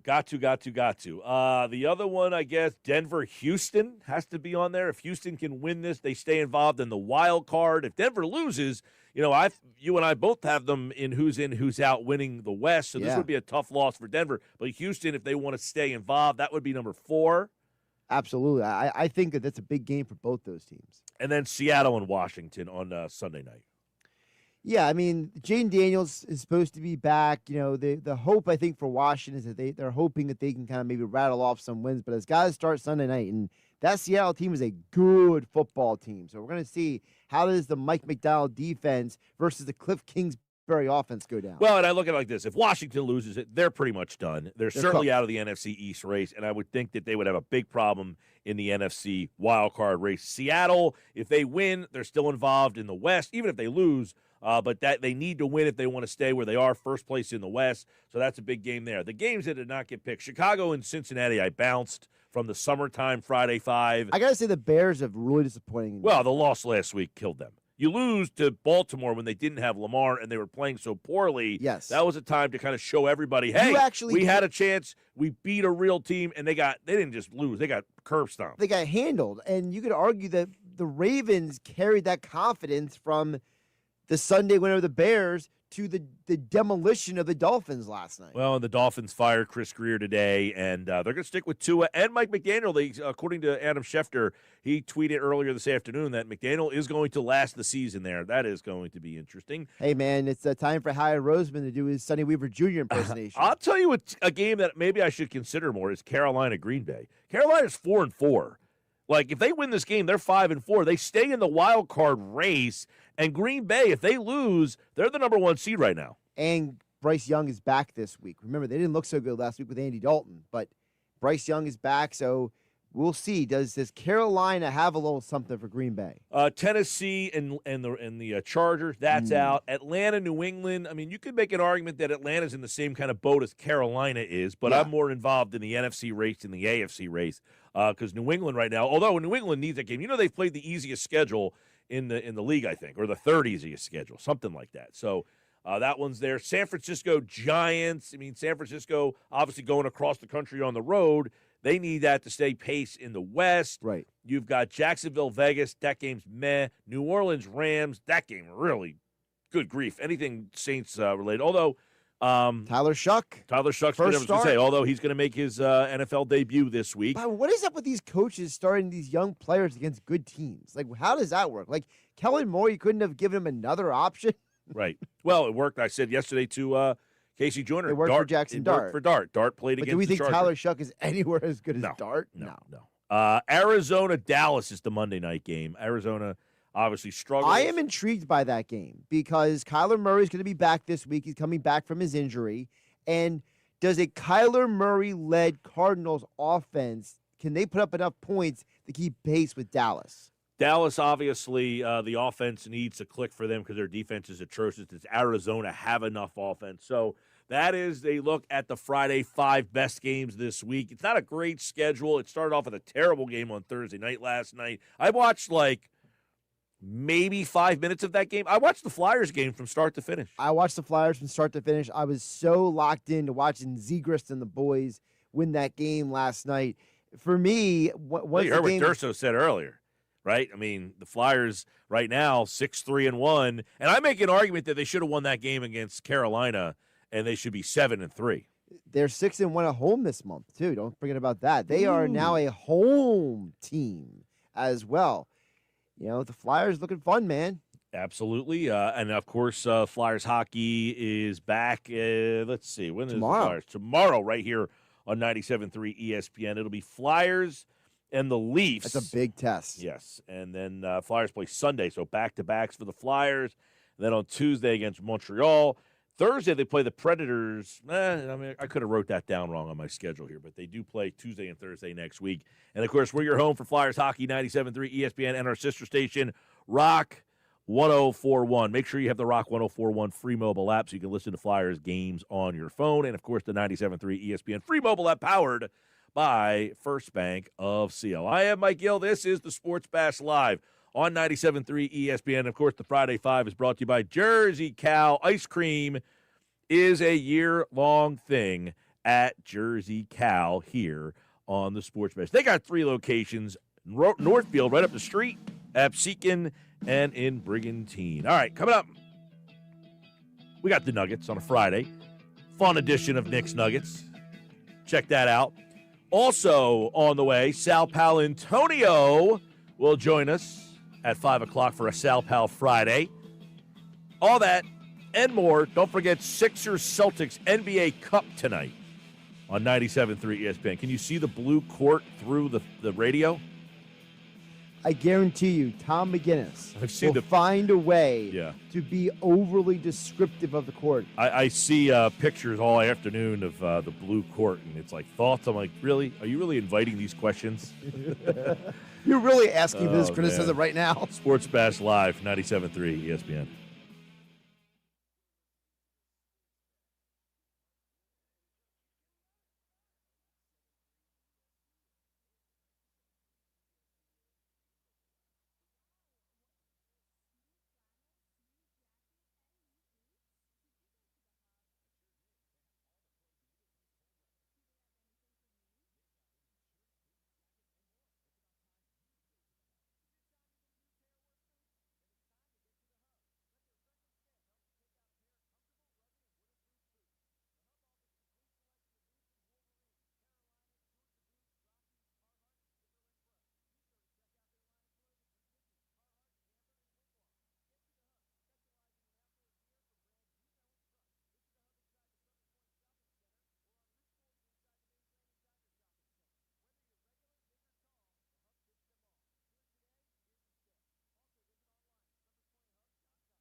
Finding great candidates to hire can be like, well, trying to find a needle in a haystack. Sure, you can post your job to some job board, but then all you can do is hope the right person comes along, which is why you should try ZipRecruiter for free at ziprecruiter.com/radio.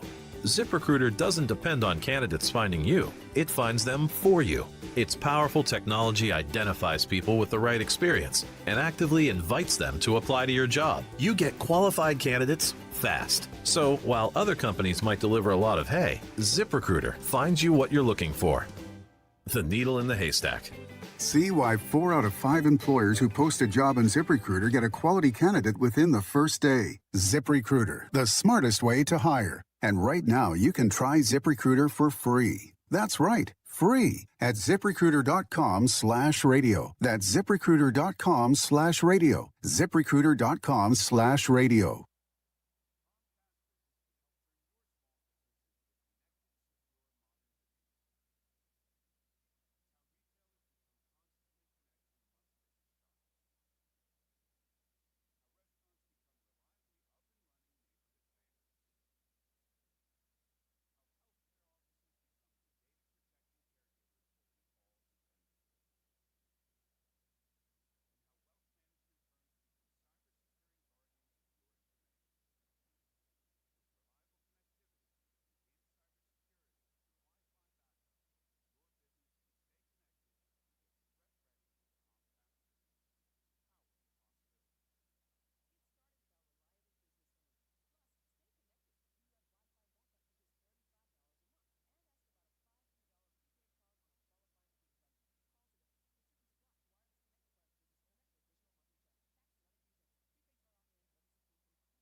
Right now, when you buy more carpet at the Home Depot, you save more during our Buy More, Save More event going on now. Upgrade your carpeting with top brands, then let us install it for you with prices starting at just 49 cents per square foot. Select from a wide assortment of carpet to fit your room, lifestyle, and budget during the Buy More, Save More event at the Home Depot. Offer valid October 16th through November 2nd, 2025. Base price for standard installations only. Excludes Traffic Master and stock carpet. For licenses, see homedepot.com/license numbers.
If your credit card bills have gotten out of hand, call Consolidated Credit now. If the interest rates on your credit cards are so high, it'll take years to get out of debt. Call Consolidated Credit now. They've helped over 10 million people without destroying your credit. They can reduce your interest rates, lower your total payments up to 50% to get you out of debt fast. For a free consultation, call Consolidated Credit now. The program works. Call 800-210-4298. 800-210-4298. 800-210-4298. Consolidated Credit Solutions Incorporated, 5701 West Sunrise Boulevard, Fort Lauderdale, Florida 33313. Licensed by the New York Department of Financial Services and by the Vermont Department of Financial Regulation. Kansas CSO 0019051. Maryland DM 1492. Oregon DM 892. Licensed by the Virginia State Corporation Commission license number DC83. Service may adversely affect the individual's credit. Non-payment of debt may lead to additional finance charges or collections activity, including legal action. Actual interest rates, length of program, and monthly payment reductions will vary by consumer and creditor. Yours could be higher or lower. Not a loan company. We do not lend money.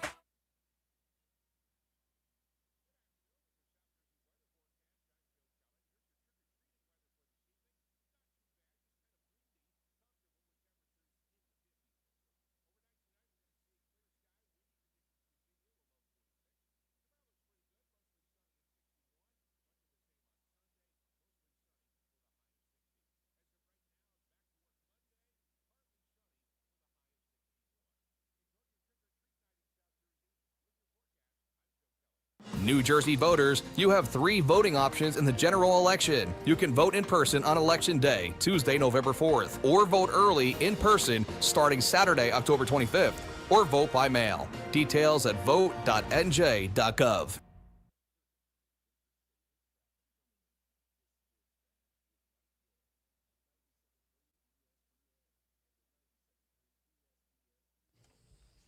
All right, 433 Sports Bash Live, 97.3 ESPN, the 97.3 ESPN free mobile app, live video streaming on the X platform, YouTube at Mike Gill Show. If you missed Malcolm Jenkins earlier today, check that out. It was back in the 3:30, about an hour ago. So if you want to rewind on the YouTube channel, go check that out. We do have that interview cut up, so we'll have that uploaded on at Mike Gill Show on YouTube as well. All right, it's time for the Nuggets. Nick Earnshaw is host of Nernshaw Radio, which you can check out on his social media platforms. Check that out there. The Shift, and he will be hosting the Locker Room on Saturday and on Sunday this weekend. Billy's getting, knee surgery. He is out for the weekend, and it is Nernshaw Radio this weekend in the Locker Room. What's up, Earnshaw? What's going on, Mr. Mike Gill? Yeah, he is getting knee replacement surgery, so the Schweim is on the IL. I will be stepping in to fill the shoes of the Schweim, so it'll be a fun weekend. We'll have a lot to talk about. Obviously, you got Sixers tonight. We'll get into the second with that on the Nuggets here. So Eagles, we'll talk a little Phillies as well. But we're going to have a lot of fun this weekend, to say the least. Just did an interview with Jeff Hurd, former NFL strength and conditioning coach, so you can check that out on all platforms, YouTube, Spotify, wherever you get your podcasts as well. Got a lot of great insight there from Jeff. So that was a lot of fun. But happy Halloween, Mike. I see on the YouTube and Twitter X platform, we got the orange going, the orange theme here with Happy Halloween. Now, I was texting Josh earlier. I heard you guys talking about your best costumes. He said he had the Punisher a couple of years ago. Jeez. Mike, what's your best costume you've ever done? I think I was Kevin Owens for the WWE. I think I pulled that off pretty good. I think I could pull off a Kevin Owens look pretty good. So I'm going to go Kevin Owens. I've done some other things like I was Bob Ross one year. Right. You probably don't even know who that is. Nope. He was the guy back in like the 80s. There was like a show that was on like public access TV, and he would just paint. And he was like, oh, happy trees. Oh, that's just – and my girlfriend was the happy trees. So I was Bob Ross, and she was the happy trees. There's a funny story about that night. It was actually – so the last time the World Series had a game go like 15, 17, 18 – I don't know what year that was. It might have been like 2018 or something like that. There was this bar. So friends of ours invited us to go to a Halloween costume party. And they're like, oh, it's at this place. So we get dressed up. I'm Bob Ross. She's the happy trees. Now, it is pouring out like it was on Wednesday. I mean, it was absolutely coming down. So we park the car, we walk across the street, we go to this place. We walk inside, and there's not one person dressed up. Not one. They had like a death metal band playing and a mosh pit. And I'm dressed like Bob Ross. So if you want to Google him and see what he looks like, I'm dressed like that. She's Happy Trees. There's a mosh pit and a death metal band going on. So we were kind of like, what the heck? So then our friends showed up. They're dressed up. And we're the only 4 people dressed up in the whole place. Well, that night was the night of this World Series game. So we sat at that place until like 2 o'clock in the morning. Wow. We were the only 4 people left in there. And we're like, you know what? This was the worst Halloween party we've ever been to. So now we're going to force your staff to sit here because we're going to watch the end of this game. That was my Halloween costume story. And there's why I don't like Halloween costume parties. Yes. That is awesome. I can't hate it. I'm not the biggest Halloween guy. I don't love getting dressed up. Now, I have an opportunity tonight. I can either be a loser, watch the Sixers tonight, watch a winning basketball team, get ready for the show tomorrow, or I can attend the function for like a little bit. So I'm debating. I don't really have a costume. I'd probably throw on a jersey and call it a day because that's the amount of effort I want to put into a costume. I'm not spending money on a costume. I would rather be a loser, sit in my lair tonight, watch a little Sixers, watch VJ Edgecombe play some basketball, not be bothered by anybody. That would be my Friday night on Halloween. I'm surprised no Nicky Nosebleeds for the first NBA Cup game tonight. Can we talk about this NBA Cup? Can we talk about this NBA Cup? That's nugget number 1. I can't stand the NBA Cup. There's nothing more scary than the NBA Cup. This is the most useless, worthless tournament idea ever. And the fact, it would be embarrassing if the Sixers won the NBA Cup. I don't even want them to win the NBA Cup. I want to see good basketball. Obviously, it goes towards your regular season record as well. But first of all, the floor is ugly. That is one of the ugliest floors ever with all the teams. I don't care who it is. They're awful. It's a fake title. You have teams putting up in the rafters like it means something. It means absolutely nothing. It means that all these players get a little extra money in bonus checks for the most part. I'm out on the NBA Cup. This is just I hate the NBA Cup time of the year where we have the courts and all this. It's too much, Mike. There's no need for it. No need for it. I can just enjoy the regular season. It means nothing. There should be no rafters, championship title, like a championship title. There should be no celebration if you win the NBA Cup. I'm out. Yeah, I mean, I agree, too. The poll question we have up at Mike Gill Show, let's take a look at it. I haven't looked at the update of it for a while here, so let's check out how the people are voting. I just don't understand. Like, you're a younger guy, so you would think this would appeal more to you. Are you a soccer fan? Or are you not into soccer? Nah, I dabble in soccer. I'll watch soccer, but I'm not like a diehard soccer guy, Right, because this is a derivative, I should say, of soccer, where they have all these side tournaments and people get into them. In America, we just don't if you don't win the NBA title, your title is meaningless. So I don't know who they think is getting involved with this, but I certainly don't care at all. I do think they could do a better job and make it mean something. I do think if they, I put out a little thing on the X platform at Mike Gill Show that I think there should be a cutoff date for the playoffs to help with the tanking problem, okay? So there's a cutoff date for the playoff, almost like high school sports. This is the cutoff date. If you're at that date, let's say March 15th is the final day. So it's like a 70 game schedule, basically. Right. Everybody says you got to shorten the schedule. 70 games. After 70 games, the top 10 teams, that's your playoffs teams. The last NBA Cup portion of the season is those 10 teams playing against each other for seeding. Now those 10 teams, wherever you're seated on March 15th, now you're in the NBA Cup, and every game changes the seedings. The teams that don't make the NBA Cup, they play against each other. So now the tanking teams, somebody has to win. So you can't tank because, hey, I'm the Charlotte Hornets and I'm trying to tank and I'm getting stuck playing the Cleveland Cavaliers and they want to win. So now those games after this cutoff date, the final 12 games of the season are all games that matter. I like that because at least you're playing for something instead of just a check. What does that do for the fans?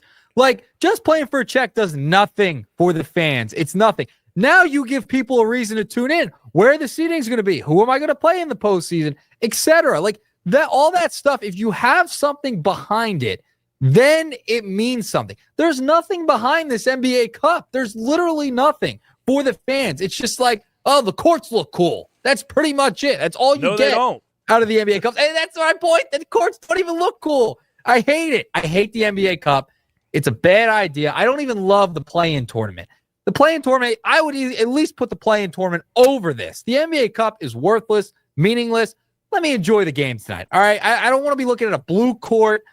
It's just enough. At least play for something. At least have something to play for the fans where they can engage and enjoy it and watch their team play for something that is meaningful. I have no, listen, again, I have no problem with them trying to come up with creative ways. I said before, I actually mapped out a whole thing today.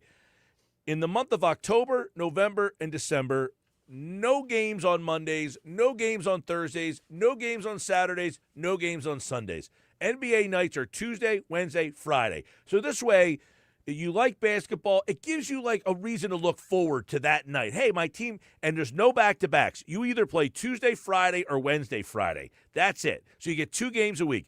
Then once football ends in January, when the playoffs start, you can open up to Monday, Tuesday, Wednesday, Thursday, Friday, Saturday, because the NFL playoffs are generally Saturday, Sunday, but you open up those extra days. Now the whole month of January, you play more games. February, now you really expand to the whole month and play bang, bang, bang. Till you get to this March date of March 15th. That's the cutoff date of the playoffs. After March 15th, you have now either made the playoffs or you didn't make the playoffs, and now we start the NBA Cup.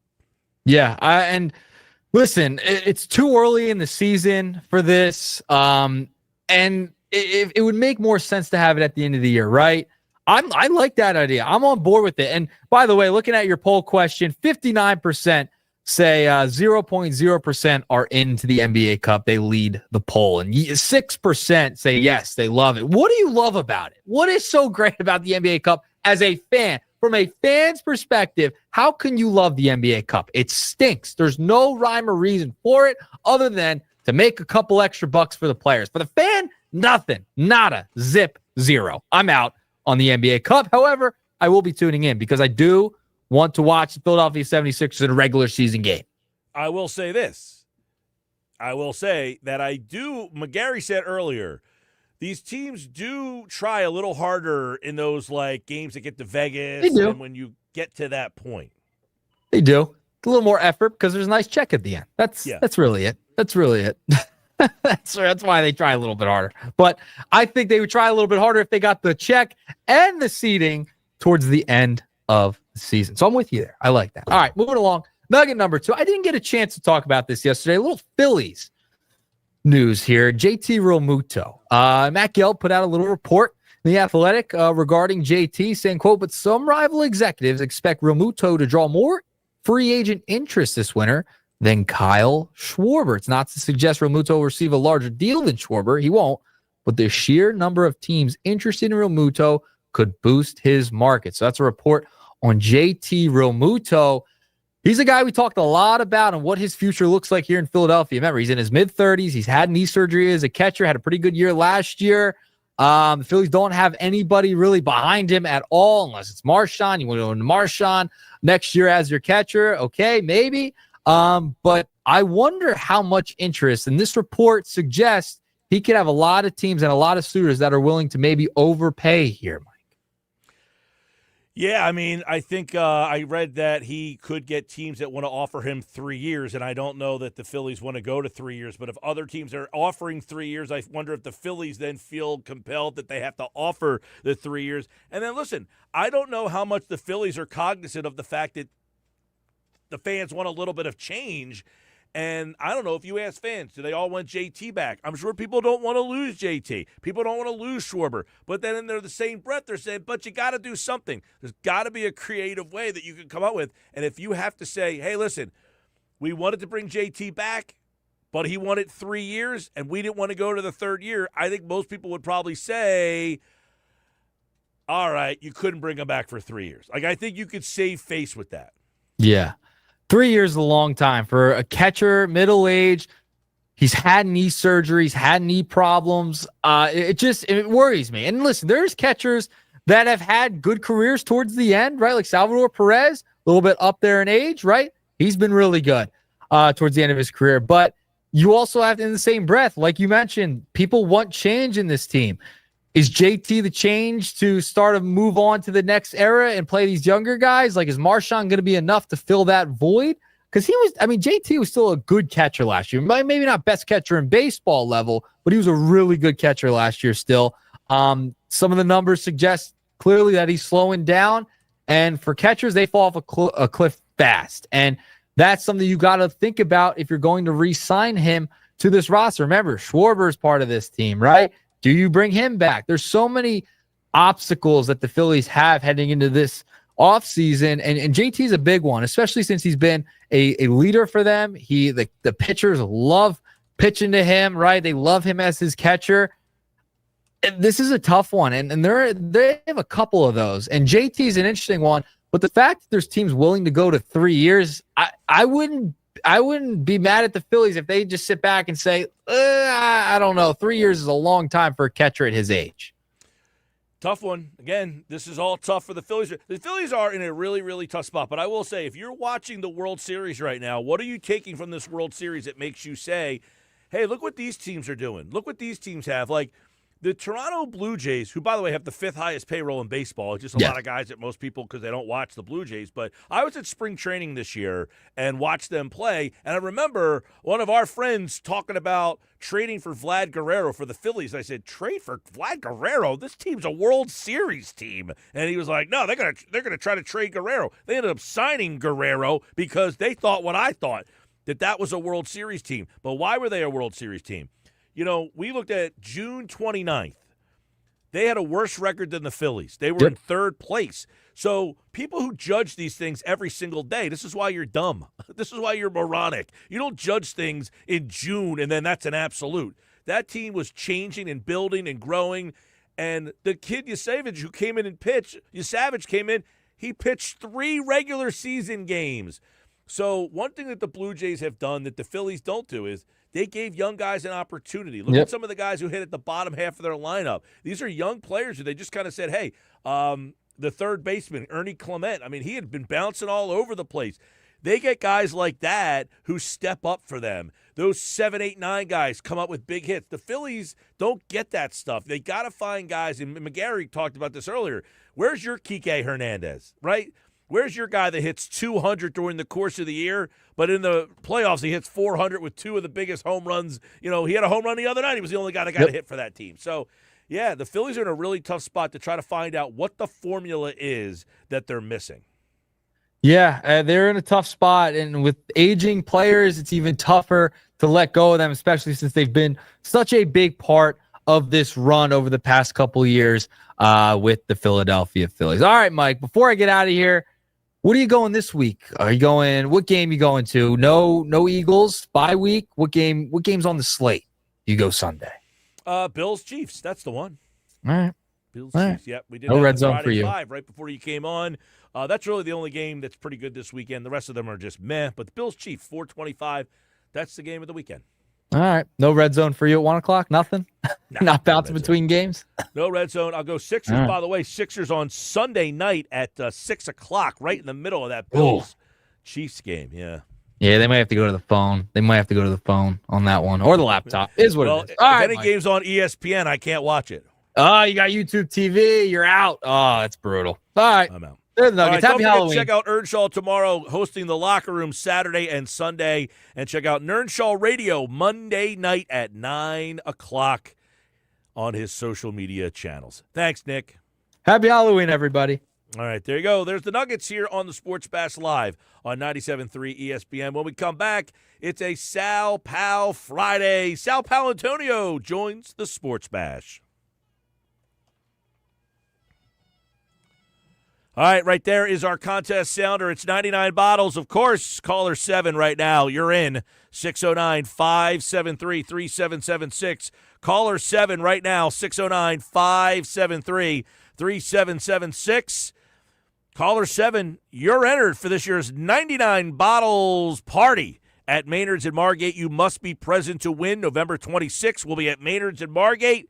Every single qualifier wins a pair of tickets. It could be Sixers tickets. It could be Flyers tickets. It could be Eagles tickets. The Eagles tickets this year, Black Friday against the Bears. What an awesome opportunity to go see a Black Friday game. And, of course, this year we've added Phillies stuff as well for the first time. Caller 7, you are in. Good luck. We'll see you at this year's 99 bottles party.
Mike Gill on 97.3 ESPN and the 97.3 ESPN free mobile app. Now live from inside the Ocean Casino Resort Studio, here's Mike Gill. The bye week can come soon enough. I think, it's a good chance for everybody to level set. I think, when you start the season, you look at where you want to be at this point. I think the Eagles are right where they need to be. They're learning a lot about themselves. But it's, one thing I think is for sure they got the talent that they need to go the distance with anybody. They've got, everybody, the right mix of folks from coaching all the way down to players. It's just, can they stay focused? Can they, continue to win in different ways and stay healthy when it counts? That was Malcolm Jenkins earlier on the Sports Bash today. He said this is a perfect week for the bye week for the Eagles, 6-2, two-time Super Bowl champions. Malcolm Jenkins joined us earlier. If you missed that conversation, we have it up on our social media platforms here momentarily. You're not going to want to miss a Sal Pal Friday today. ESPN Sal Paolantonio checks in at the Eagles bye week. There's always something going on. They got the trade deadline, then trade rumors. You know how this works. It's Philadelphia. No one's ever always happy. 6-2, the Birds coming off a nice win over the Giants last week. We bring in ESPN Sal Paolantonio for this week's edition of Sal Pal Friday on the Sports Bash. Welcome back, Sal. How you been? I'm good, Michael. Happy bye week to you and everybody out there listening to your show. And I do agree with Malcolm Jenkins. I think they are in a good spot. You want to be right where the Eagles are. They're atop the division. They've won 2 games straight going into the bye. They've made some changes offensively and defensively that I think they'll work on and improve upon during the bye. And this is a time for them to get healthy at some specific situations specific positions, where they need to get healthy. And that is offensive line and definitely defensive back. So this is a good spot for them but they have a lot to improve, Mike. I think there are certain areas for them to improve upon, but they're a top 4 team right now in the NFC, maybe a top 2 team in the NFC. Yeah, and obviously they got some things to improve on. One of the things they did, Sal, was make a trade for Michael Carter, a slot corner, and a lot of people wondering, now what? What does that mean for Cooper DeJean? Is Michael Carter going to come in and play slot? Does this kind of fix the defense? Do they need to still add there as they get to this trade deadline on Tuesday? Is Michael Carter good enough? Is moving Cooper DeJean to outside corner, is that a smart move? Well, you heard Vic Fangio this week. He doesn't really like the idea of moving Cooper DeJean to outside corner in passing situations. Now, in base defense on first down, you're going to see him at outside left corner. But as Vic Fangio said, Cooper DeJean is one of the best in the NFL at slot corner, and you don't want to weaken one position to try to make another one stronger. I think what Michael Carter gives you, Mike, he gives you some depth at the nickel corner spot. That's important because this team has had a number of injuries at the cornerback spot. I look around the NFL, and I don't know what miracle Howie Roseman has up his sleeve, but, he's obviously still working the phones. People are telling me that the Eagles are very aggressive. Obviously, they won't tell me what players right now, but I think we can figure out what positions. They certainly need a pass rusher. They certainly need another defensive back. They certainly need some help on the offensive line. So those 3 spots. If you're asking me, is A.J. Brown available? I'm going to tell you he's not available. I was talking to Drew Rosenhaus, the super agent, on the sideline last week when the Eagles played the Giants. He was standing right outside the visitors' tunnel at Lincoln Financial Field, and I was talking to him, and I said, do you think the Eagles will trade A.J. Brown? And if anybody knows about the talk around the league, it's Drew Rosenhaus. And Rosenhaus told me, I don't think that Howie Roseman wants to trade A.J. Brown. He said, clearly teams are interested in A.J. Brown, but I think Howie Rose. This is what Rosenhaus said. He said, I think Howie Roseman realizes that A.J. Brown is an important part of this team. If they're going to go to the Super Bowl, here's the quote. If they're going to go to the Super Bowl, Howie Roseman believes that A.J. Brown needs to be on the team. I think we all agree with that, right? I mean, I think if this team's going to do something, it's going to be with A.J. Brown. We'll see, but I got to agree with Drew Rosenhaus, who you got a chance to talk to, which is good stuff from you, Sal. I don't think the Eagles will have any interest in trading A.J. Brown. However, you said they're not telling you names, but we can think of positions. One name that came out yesterday was Myles Garrett. It came out in the offseason. Then he went and signed a big contract. But yet his name is coming up again. Whether it's true, false, out there, would a guy like that even be in play for Philadelphia? Well, the Browns keep saying they're not going to trade him, but the Browns keep being the Browns. So you never know what Cleveland is going to do. That's a big contract. And what does that mean if you were to trade for Myles Garrett? Number one, it would take a lot of draft picks. In my view, in my personal view, matchup host for 23 years, watching NFL football for 40, watching NFL film for 30 years. Myles Garrett's one of the top 2 players in the National Football League. Period. End of sentence. If you can get Myles Garrett, you do whatever you can to get Myles Garrett. Now, what does that do to the Eagles specifically? Well, you're going to have to mortgage the future. One, no question. Absolutely going to have to mortgage the future. You're going to have to give up draft picks, plural, first-day draft picks, plural, for Myles Garrett.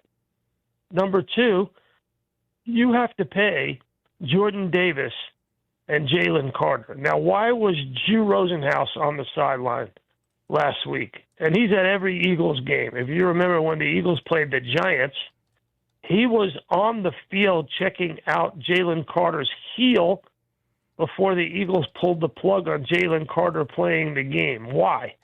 Drew Rosenhaus knows that Jalen Carter is going to sign the richest deal of any defensive tackle in NFL history. That's how good Jalen Carter is. But guess what? The Eagles also have to pay Jordan Davis.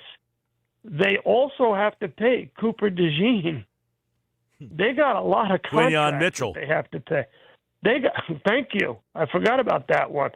They got to pay 4 young defensive players. Okay, so Michael, if you're trading for Myles Garrett, you have to go into your young defensive players and say, listen, we think we are good enough to win the Super Bowl. We're adding Myles Garrett. We're paying him X to the 10th power. We're giving away 2 draft picks, but I understand I got to take care of my boys down the road, and I promise I'll take care of you. So when you go out and trade for Myles Garrett, there's a lot of other pieces to the puzzle. Get what I mean? Yeah, absolutely. Well, I know that between now and then there's going to be a lot of crazy speculation, but do you anticipate Howie doing something crazy or is just small, like they did Michael Carter, something more for depth, maybe an offensive line depth piece? Or do you think they're going to, on Tuesday, the next time we have a Sal Pal Friday, we're going to be like, holy mackerel, look at the move they made? Yeah, Mike, he's always been so aggressive. God love him. That's the great thing about Howie Roseman. Yep. I mean, he's the best front office executive in Philadelphia history. Without a doubt. It's probably not argued at this point, which is funny, Sal, because there was a time where he, I believe, was probably the most despised sports figure in the city for a while there, right? Well, yeah, I mean, that's a little hyperbole, and maybe what I said was a little hyperbole too. But I think you can make a case that Howie Roseman is on a trajectory to go to Canton, Ohio. And how many Philadelphia sports executives are in National Hall of Fames? So I think that Howie Roseman is the best sports executive in Philadelphia history. And, he's going to do what's right for the players. He's obviously got a blank check from his owner. And that goes back to the A.J. Brown thing. Let's talk about the A.J. Brown thing for just a second, Michael. And then I want to give you my 4 keys to improving the Eagles. Everybody says, well, this about the cap charge and what it means, the salary cap implications, and how much dead money and this and that and the other thing. Jeffrey Lurie has never shied away from writing the big check. And if Howie Roseman goes to Jeffrey Lurie and says, listen, I can get this player and these draft picks for A.J. Brown, even though we're going to have a salary cap charge of $40 million in 2025 and another gazillion dollars in 2026, can you handle that on the books? Are you all right with that? I think Lurie would say yes. I probably would agree with you there. I think, one thing that separates Philadelphia is that Jeffrey Lurie's willing to say yes to signing those checks, even if he has to front load them, right? That's one of the big problems. Some of these teams aren't willing to front load that big check at the time of the signing. Yeah. You can go down the list of the things that I think Tank Bigsby is a good enough trade in and of itself. I like Michael Carter II. I think he's a good player. He's only 5'10", but I think he's a hard-nosed player. He's got speed. The Eagles like speed in their corners. He's got some coverage skills for sure. He'll fit in what Fangio does. Listen, they didn't trade for Michael Carter unless they went into the Godfather and said, hey, Vic, what do you think? He had to sign off on that. They don't bring in players, especially on defense, without Vic Fangio saying, yeah, he can help us. So that's that. So we know they already made two really good trades, I think. Well, Bigsby certainly is a revelation. Did you watch him? Well, I hope that they continue. He was fantastic against the Giants. That third down run in and of itself was great. Yeah, the third, was it second and 31 or third and 31 down in their own end zone? He rips off the side, right sideline. If they continue to find a little role for him, because originally you're like, they traded for this guy, they gave up draft picks, and he was horrendous in the kick return game. Yeah, well, A.J. Dillon is done. They won't use him anymore. I think that fumble against the Giants really hurt his chances of seeing a whole lot of action. Shipley's good. Bigsby's good. We'll have to see about Saquon and his groin injury. It didn't look like it was too severe, but you never can tell with those kinds of soft tissue injuries how long it's going to last. But having Bigsby will help. I think the number one thing I have four things, Mike. I'll run through them real quick. Yeah, let's get these four things. By the way, before we get there, I want to thank Johnny G and the Burger Realty team. And, of course, Sal Pal Fridays, Johnny G, always a part of that. Johnny G, we got to get together for the holiday season here. Maybe some Thanksgiving Day pancakes or something. Oh, yeah, absolutely. Uncle Bill's does a whole Thanksgiving Day dinner takeout. That's amazing. I've done that. It's amazing. But, yeah, Johnny G and the Grider team at Burger Realty, thank you for supporting this station. But number one, and I haven't texted these to Johnny G. I always like to get Johnny G's feedback because he's the mayor of Ocean City. Less predictable on offense. Against the Vikings and the Giants, the Eagles rolled out a lot more play action. It really paid off. They had 323 yards gained off play action just in those two games. 323 yards in two games. More than double, Michael, for the first 6 weeks combined off of play action. So it was extremely successful. I want to see more play action, more pre-snap motion, more D-shots down the field at Devontae Smith. Number two, they've got to do better in their pass rush. It's way too inconsistent. And, Mike, you're probably saying, Sal, you're out of your mind.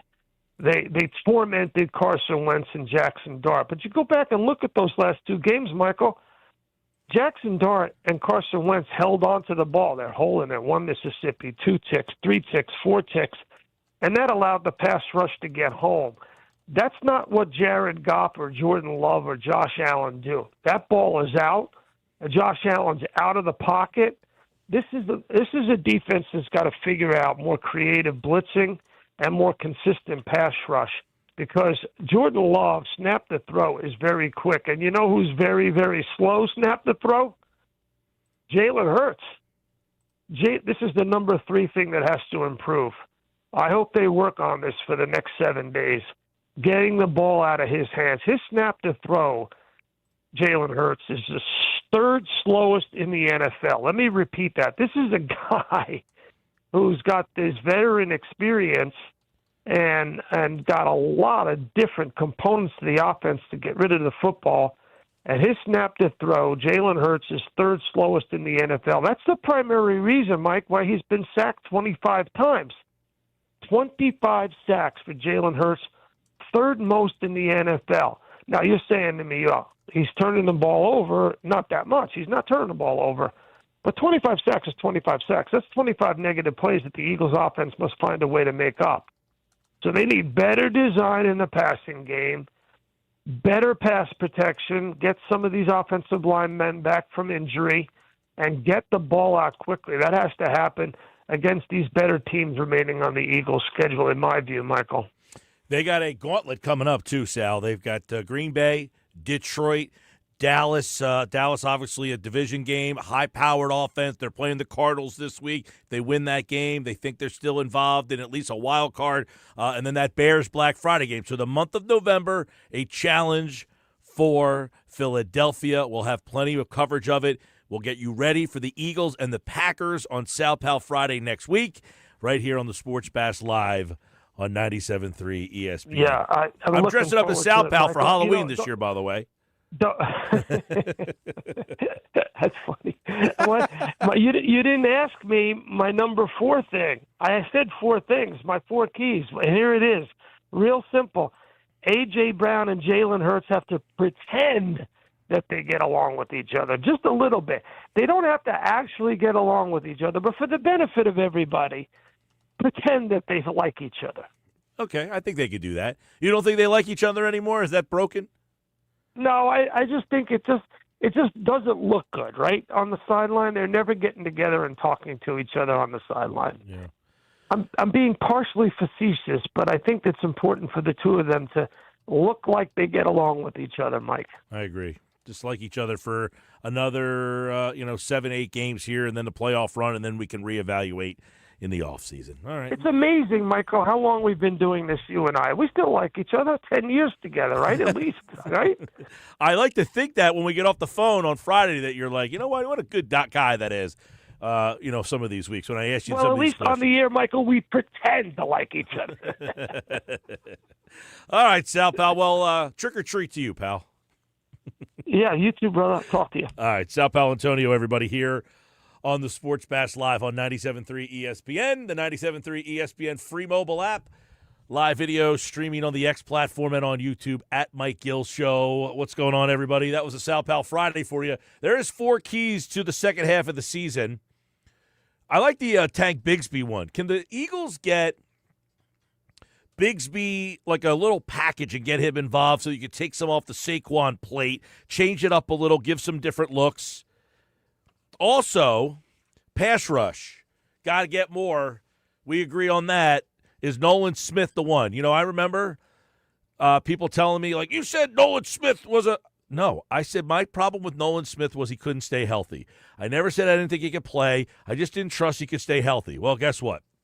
He hasn't been healthy so far this year. Now, I hope he comes back and shows us what he showed last year, that he can actually make a difference because this defense could use him. My problem with Nolan Smith was that I thought he was too small. And then I had people later, you're wrong about Nolan Smith. No, I was right about Nolan Smith. He can't stay healthy. He's too small. But when he plays, he's pretty good. They need him back on the field, and they need him playing. Sports Bash Live, 97.3 ESPN. Pat X watching on YouTube. Thank you, Pat. It says, best Philly sports talk show. I'll take that crown. We'll take that and run with it today. Just for today. Maybe tomorrow you'll think differently. Come on, man. Appreciate you. We're talking about the Eagles at the bye week with Malcolm Jenkins earlier. We'll have that full interview posted on the socials here pretty soon. So check that at Mike Gill Show at 973 ESPN. All right, coming up, our Flyers insider Kevin Durso joins us. The Flyers win again last night. More Sports Bash on the way.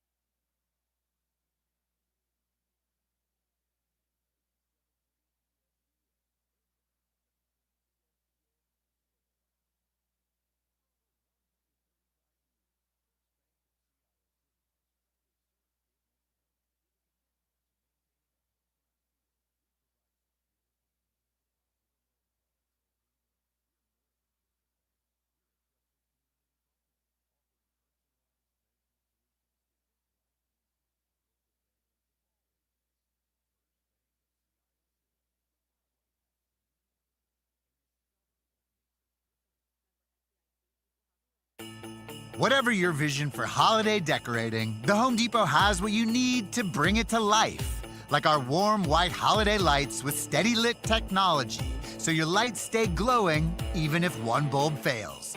Whether you're going for a soft, warm glow or a colorful display of holiday cheer, choose from our wide variety of holiday lights starting at $5 in store only. Find everything you need to get your holidays started with the Home Depot.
It's Sage Jewelers' The Great Half Off Everything sale, going on now. Sage Jewelers says everything in the store is on sale at half off, including their watch collection, Tissot, Seiko, Citizen, and G-Shock. That's right, 50% off their finest selection of GIA-certified diamonds, lab-grown diamonds, engagement rings, top designer jewelry collections, and more. But hurry, the sale won't last long. Sage Jewelers, the real jeweler. Tilton Road, Northfield. Open every day until Christmas.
When you switch to Progressive, you could save bundling your home and auto. Then you could put that money towards some of the surprisingly more expensive things in life. Attention passengers, we've reached 10,000 feet and internet is now available for purchase. I just paid hundreds for this flight, and you can't even throw in internet? I'll just take the free pretzels. Sorry, but I do have snack boxes for sale. I'm just gonna sleep. In that case, we are selling pillows and blankets as well. I'll just breathe. That's free, right? Life costs a lot, so bundle and you could save with Progressive. Progressive Casualty Insurance Company, affiliates, and other insurers. Not available in all states.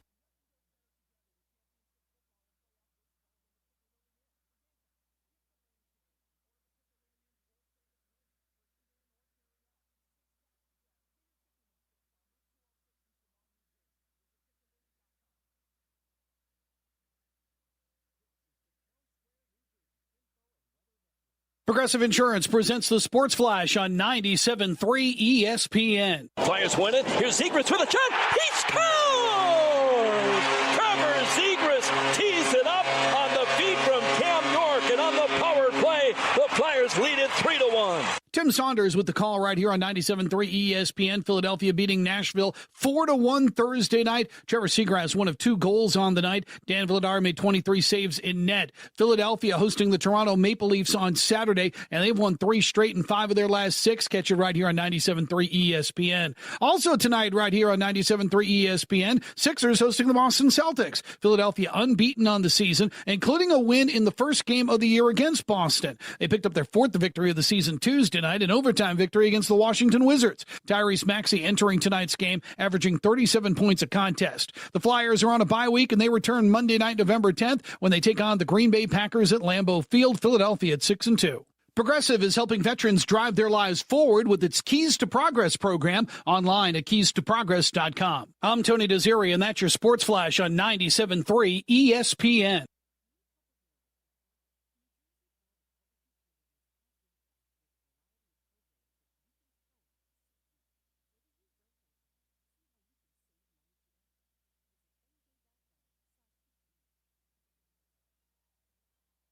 Good afternoon with your South Jersey weather forecast. I'm Joe Kelly. Here's your trick-or-treating weather for this evening. Not too bad, just kind of windy, comfortable with temperatures in the 50s mostly. Overnight tonight, we're going to see a clear sky. Windy conditions continue, a low of 46. Tomorrow looks pretty good, mostly sunny and 61. Much of the same on Sunday, mostly sunny with a high of 60. As of right now, back to work Monday, partly sunny with a high of 61. Enjoy your trick-or-treat night in South Jersey. With your forecast, I'm Joe Kelly.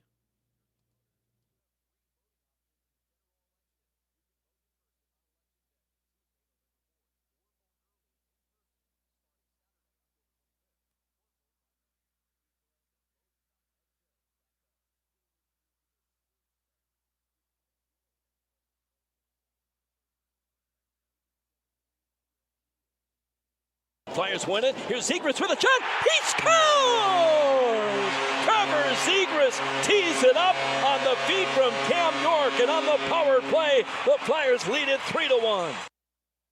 As heard on 97.3 ESPN, Tim Saunders on the call. Zegras' second goal puts the Flyers ahead 3-1. They tack on another one. They would win it 4-1. And the Flyers get to 6-3-1. They've been playing well on home ice.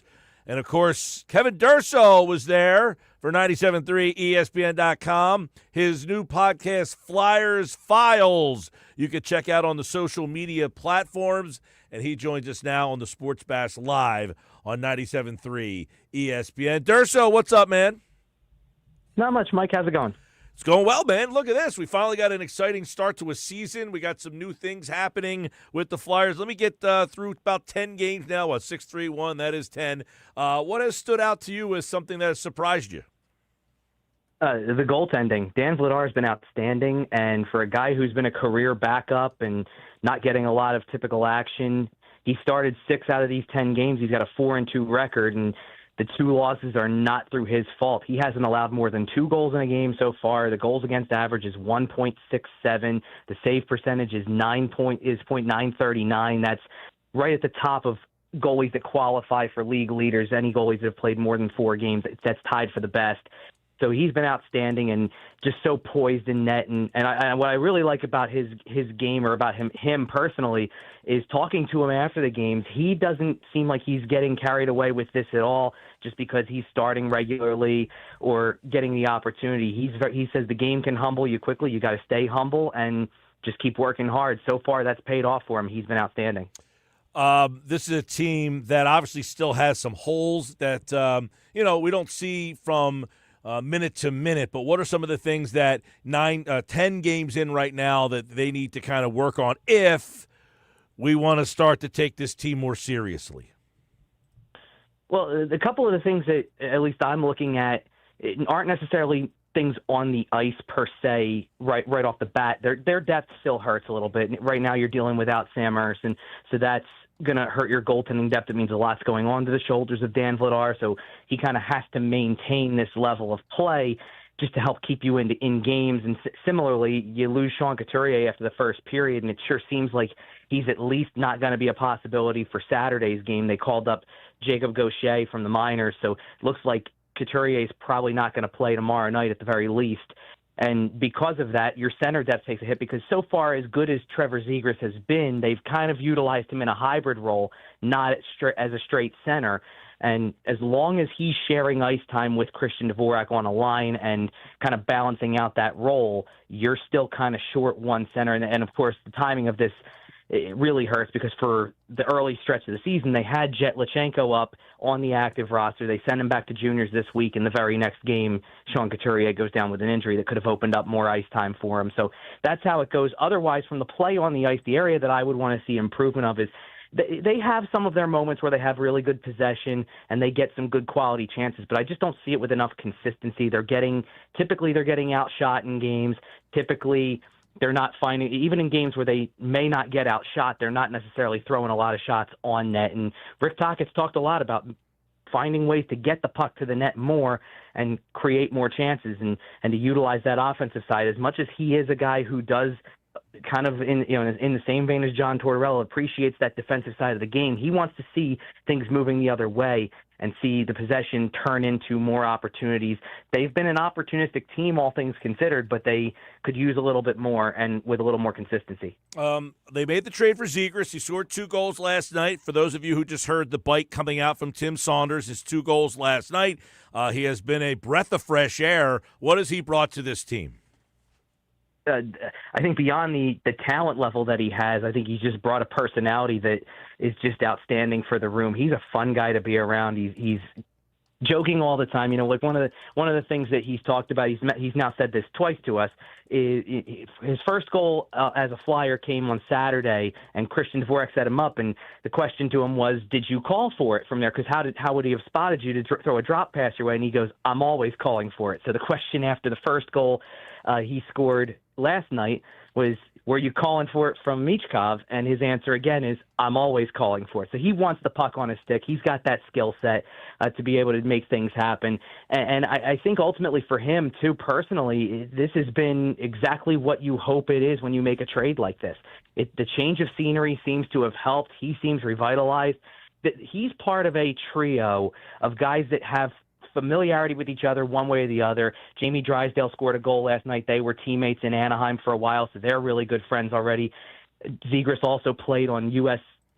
national junior teams with Cam York, so they're good buddies as well. And it feels like all 3 of those guys over the course of the last year or so have needed this refresh, this ability to reset and get a new start in some way. For Cam York, that's not necessarily changing teams, but we all know now he butted heads with John Tortorella, so a new coach is probably revitalizing him a little bit. And Drysdale and Zegras have come in from Anaheim to be part of Philadelphia and to kind of see what it's like to be in front of this crowd, in front of in front of the fans that show up and are excited to see somebody different and somebody with a lot of potential. And Zegras is tapping right back into what made him a star in the first place. And what I really like about Zegras is, Rick Tocchet said something earlier this week about one of his first conversations with Zegras, because everybody knows Zegras for the Michigan attempts and the lacrosse goals and all the fancy things that he does and things like that. But Tocchet asked him, do you want to win hockey games or do you want to get clicks on social media? And his answer was he wanted to win hockey games. And the plays that you were seeing over the course, not just last night, but over the last week and even earlier than that in the season, reflect that. He looks like a bit of a different guy. He's got a little more of an edge to him also out there, which really wasn't part of his game in Anaheim. So it's good to see, and it's helping elevate this team. Kevin Durso, 97.3 ESPN.com. Check out his podcast, Flyers Files. It drops on Wednesdays. And Durso, you took a look at Michkov. You saw him last year as a rookie. Where is he now in year number 2? Way better now than he was just a few weeks ago. He started off slow. He didn't look like he was completely there. He looked a step behind, looked slow. So when you see the reports about him being out of shape or dealing with the ankle injury or whatever you want to look at, it all seemed valid because he just didn't look like the same player. What I saw last night, though, is the player I saw a lot of in his rookie season, and that's the guy who can make things happen and the guy who can really have a big impact on this team. So it feels like maybe the points aren't coming as fast as people would like, but the opportunities are. He's really put together, in my opinion, 3 really strong games on this homestand that put him all around the net, put him in those areas where he's able to make things happen and eventually contribute points. His pass to Drysdale on the second goal last night is a perfect example. He's lined up behind the net. Everybody's looking at him thinking he's going to try something fancy. He's going to maybe go for the lacrosse goal himself. He pulls back on that idea, keeps it for an extra second, and then throws it out to Drysdale, who scores the goal. And everybody's not paying attention to Drysdale, who sneaks down and puts himself in a scoring position. So those are the plays that Michkov can make. We've seen it now for, going from his rookie year. He's starting to make those plays again, and he looks a lot more like the player that we want to see on a nightly basis. If you were to watch this through 10 games and say, hey, you talked about goaltending, Dan Vladar, who let me ask you about Vladar. When they signed him, did anybody have any expectations that he might be the number one goalie on this team? Probably not. I think everybody's still stuck in behind Sam Harrison. And, maybe from my standpoint compared to a lot of other, certainly Flyers fans and even other hockey fans out there, maybe I'm a little bit of a psychopath and watched a few too many Calgary Flames games last year to have seen him play. But he has a steady quality to him. He's able to do what he's doing. And part of what made him intriguing is last season, even though he didn't play a lot, he got kind of assigned a lot of the tougher games because they were sheltering the rookie Dustin Wolf in Calgary. So they made sure that Wolf kind of got eased in a little more and more with some of the assignments that he was getting in the games he was playing against certain opponents. And Vladar kind of got the bulk of the tough schedule. So that's another reason why his numbers may not have been as up to par as people would like, because he was just always getting the tough competition and kind of getting thrown into the fire. Now he's getting an opportunity. He came and he had a great camp. He had a great preseason. And that was reason number one why he gets the first look. And then you just keep seeing him string together one good game after the other. At one point in time, I looked up, and I believe that Nashville scored finally on their 24th shot of the game, something like that. And it just felt like he kept piling up save after save, and you're just thinking about where that save percentage is going to go. It's already high to begin with, and he keeps building on it. He just keeps making all of those saves, keeps calm in net, tracks the puck really well. So he's doing all the right things, and he's kind of running with an opportunity in a new place too. I think everybody kind of focused on what Zegras would get out of a new opportunity and a change of scenery. Vladar's having the same effect from going to a new team and really finding a way to become, kind of emerge as the number one, especially now that Harrison's hurt. He's got a chance to really establish himself in that spot. So they made the trade for Drysdale. They've obviously kind of told us that they need some help on defense. Where are they defensively? Is this a good enough defense? Right now, it's surprisingly kind of been good enough. They've played some really tough teams, and they're not out of place. If you look at the 10 games they've played and you looked at the opponents and saw the record, you would be pretty happy with just the record alone. But in their losses, the only loss they have that's by more than a goal was a game against Winnipeg, and they actually limited Winnipeg to 15 shots in the game. It was just one of those nights, couple bad bounces, probably a goal that Harrison would like back, an empty netter thrown in there, and next thing you know, you've got 5 goals on 15 shots, and it's one of those things. But the other ones, they lost 2-1 to Florida, they lost 2-1 to Ottawa, and then you have the overtime game in Carolina, which right now, if you want to make the argument, there's certainly a valid one that the Flyers should have won that game on the goal that they scored in overtime before it was called back. They actually would have flip-flopped places in the standing through 10 games with Carolina. They would be third in the Metro if that game went the other way, because Carolina's record, which happens to be 7-3-0, would have turned to 6-3-1 like the Flyers have, and the Flyers would go to that 7-3-0 record. So they're right there with some of these teams so far. They definitely have that. Similarly to some of the previous years, they still play with that identity that they've started to establish. Now they're kind of adding in pieces. Certainly the goaltending has helped. They're adding in pieces with the scoring where there's some talent out there. And I think you're starting to see, especially with the defensemen, more freedom for them. I feel like Travis Sanheim's making different plays than we've seen him make in the past because they don't have to play the style that John Tortorella wanted to play. Cam York is certainly contributing a little bit more and getting power play time as a result. That wasn't happening under John Tortorella. And Drysdale has looked light years better than he did when he first got here so far, and that's really made an impact. And then you go to the back end of that, and Nick Seeler's giving you what Nick Seeler gives you. They're kind of having a back and forth at the moment with the third pairing. Noah Juulsen's played every game, but they kind of can't figure out who they want on that third pair. Seems like they want to give Emil Andre a long look, but he's the only one out of the group that keeps getting rotated in that's waiver exempt. So on a day like today, when you need to call up somebody to potentially fill Sean Couturier's spot, he's the odd man out because it's easy to send him back and not have to wait for waivers to pass through somebody else. So that seems like the guy who could emerge down the line, and that might just be it. And don't forget, you've got Rasmus Ristolainen still recovering from an injury. He's expected back somewhere in another month and a half, it seems like. Think early to mid-December, but nonetheless, it's a guy like that you could add into this picture as well, and it would certainly stabilize the defense even more than it's already been.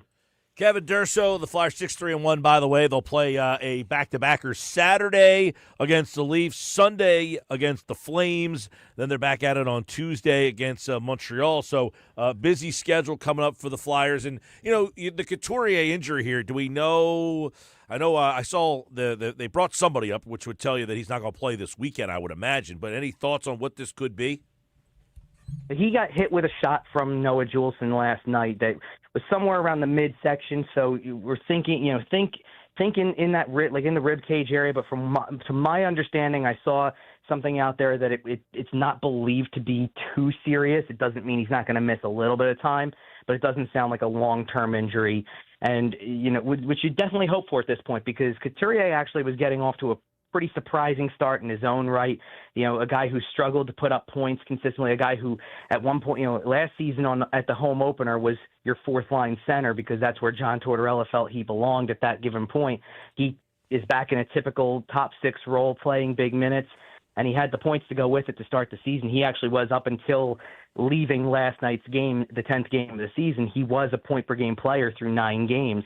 So goes to show you that he's still got a little bit in him, too, to help contribute on both sides as well. And if they can get him back sooner rather than later, that's going to be a huge, huge thing for them going forward, especially as the schedule starts to pick up later on.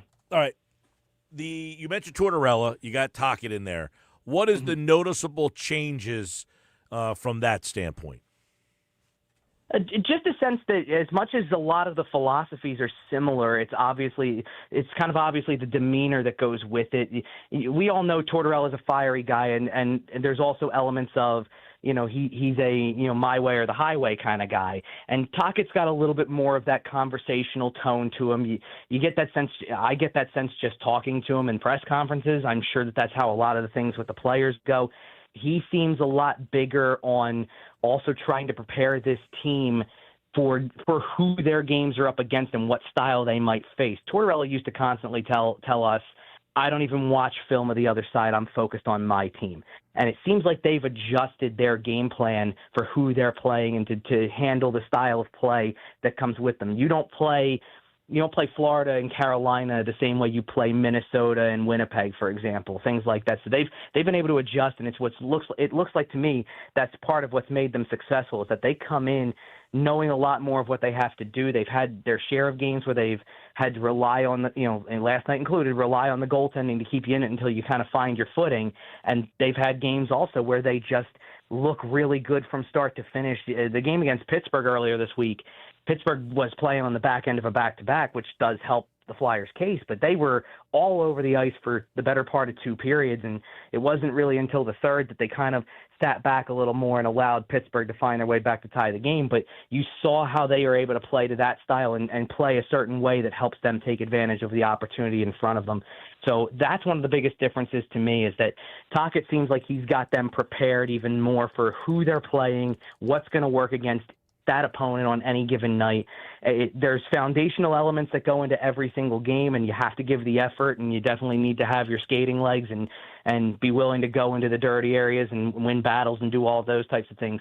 But there's also seems like an emphasis on being able to play to what the other team wants to do and take that away from them and focus in on certain areas that they focus in on to be successful. And that seems like it's made a difference so far. Kevin Durso has, of course, more coverage of the Flyers over at 97.3 ESPN.com. His Flyers Files podcast, it is out on Wednesdays. You can check that out on YouTube, the X platform, and on all podcasting platforms. And, of course, he joined us here as the Flyers have a busy weekend, a Saturday, Sunday back-to-back. You can listen to Saturday's game against the Leafs right here on 97.3 ESPN. All right, Durso, I hope that is a very busy year for us in the Flyers. I hope they give us a lot to talk about. I've watched 4 games already this year from start to finish. They're a fun team to watch right now. They're giving entertainment value that they certainly haven't in years past. So I hope so too. I hope there's many conversations ahead. All right, buddy. We'll talk to you. Sounds good. All right, there's Durso, everybody. I think if you look at the one thing is the goaltending has always been a question. How long can Dan Vladar hold up as a number one goaltender? I think that will be something that we keep an eye on, really for a while here. I mean, so far he has been outstanding. If you've never watched Dan Vladar, and I'm assuming if you are not watching Calgary Flames games over the years, you probably haven't seen a lot of him, but he was the backup there. And the Flyers just kind of took him as a flyer, and people weren't all that like, oh, what a great addition as a backup guy. Well, he's turned out now. I mean, I get people texting me on these nights like, why don't they play Vladar? Why don't they start him? And I'm like, it's been 5 games, but so far he's been clearly the guy. All right, Sports Bash Live, 97.3 ESPN. The 97.3 ESPN free mobile app. Live video streaming on the X platform, YouTube, at Mike Gill Show. We've got final thoughts, NFL weekend, all that and more coming up next right here on the Sports Bash. But first, next Friday, next Friday, November 7th, is Boxing Insider Promotions return to Tropicana Showroom in Atlantic City, and just added to the fight card officially, Mike, from the State of New Jersey Athletic Commission, Josh Popper from Holy Spirit High School joins a stacked local card featuring undefeated Atlantic City fighter Justin Figueroa, undefeated Absegami High School graduate Bruce Selden Jr., as well as top-ranked international heavyweight Otto Whalen, all return to Atlantic City Friday, November 7th. Get tickets now at Ticketmaster.com. Reserve your spot for the action-packed event of the fall season presented by Boxing Insider Promotions Friday, November 7th, Tropicana Showroom in Atlantic City.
All right, we're getting ready to get out of here. Friday night, Halloween, trick or treat, everybody. So we'll pick out one of the Halloween costumes that got sent in. If you want to enter for 99 bottles and you have not been caller 7, but you want to get in, send us a picture of you in your Halloween costume. And if it's our favorite one of the day, that'll get you an entry to this year's 99 bottles party. For those of you who have never played 99 bottles before, here's how it works. 99 bottles is the Wednesday before Thanksgiving. We do it every year. We have 99 pairs of tickets. We enter 99 people. All 99 people win a pair of tickets. To what event? Well, that's up to you. Here's how it works. The show is live from 2 to 6 at Maynard's in Margate. We will enter people to pick a bottle that will have a sticker on it. That sticker will be attached with a pair of tickets. So it could be a red sticker with a 7 on it. That 7 would mean, oh, you won Sixers tickets. Or an orange sticker. That means you won Flyers tickets. Could be concert tickets. Green sticker could mean Eagles tickets. If you're the first person there, you will pick first. If you're the 10th person there, you will pick 10th. If you are the 90th person there, you will pick 90th, which means there will be a lot of tickets wiped out if you wait till 90. So it behooves you to get there and hang out longer. The longer you hang out, the better chances you have at winning a pair of tickets. Well, everybody wins a pair of tickets. The better chance you have that the pair of tickets you might want is still there. And don't forget, it's the day before Thanksgiving. You're going to want to hang out. All You're going day. to want to bring out your friends and family to Maynard's and Margate. It's a day that you want to hang out all day because, you get there early, you get seats, the place gets really crowded, the place is pumping. We got 99 pairs of tickets, and then normally people come, they bring friends. It's a good time, but we only have 99 pairs, so only 99 people. So if you want to try to enter, here's your last chance by sending us a picture of your Halloween costume for today to 609-403-0973. And our favorite Halloween costume that has been sent in today, we will contact that person and let them know you are entered into this year's 99 bottles. And so is caller 7 right now at 609-573-3776. Caller 7-609-573-3776. You are also entered into this year's 99 Bottles party at Maynard's in Margate. You must be present to win any of the tickets.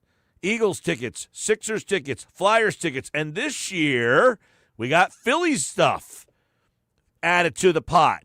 Yes, the Phillies are a part of this year's 99 Bottles party. We got concert tickets, tickets to shows, and other great events all over the area. Caller number 7 right now, 609-573-3776. Good luck. Have a great weekend, everybody. Coming up next, it's the best of the Sports Bash Hour. Stick around if you missed my conversation with Malcolm Jenkins. It is coming up.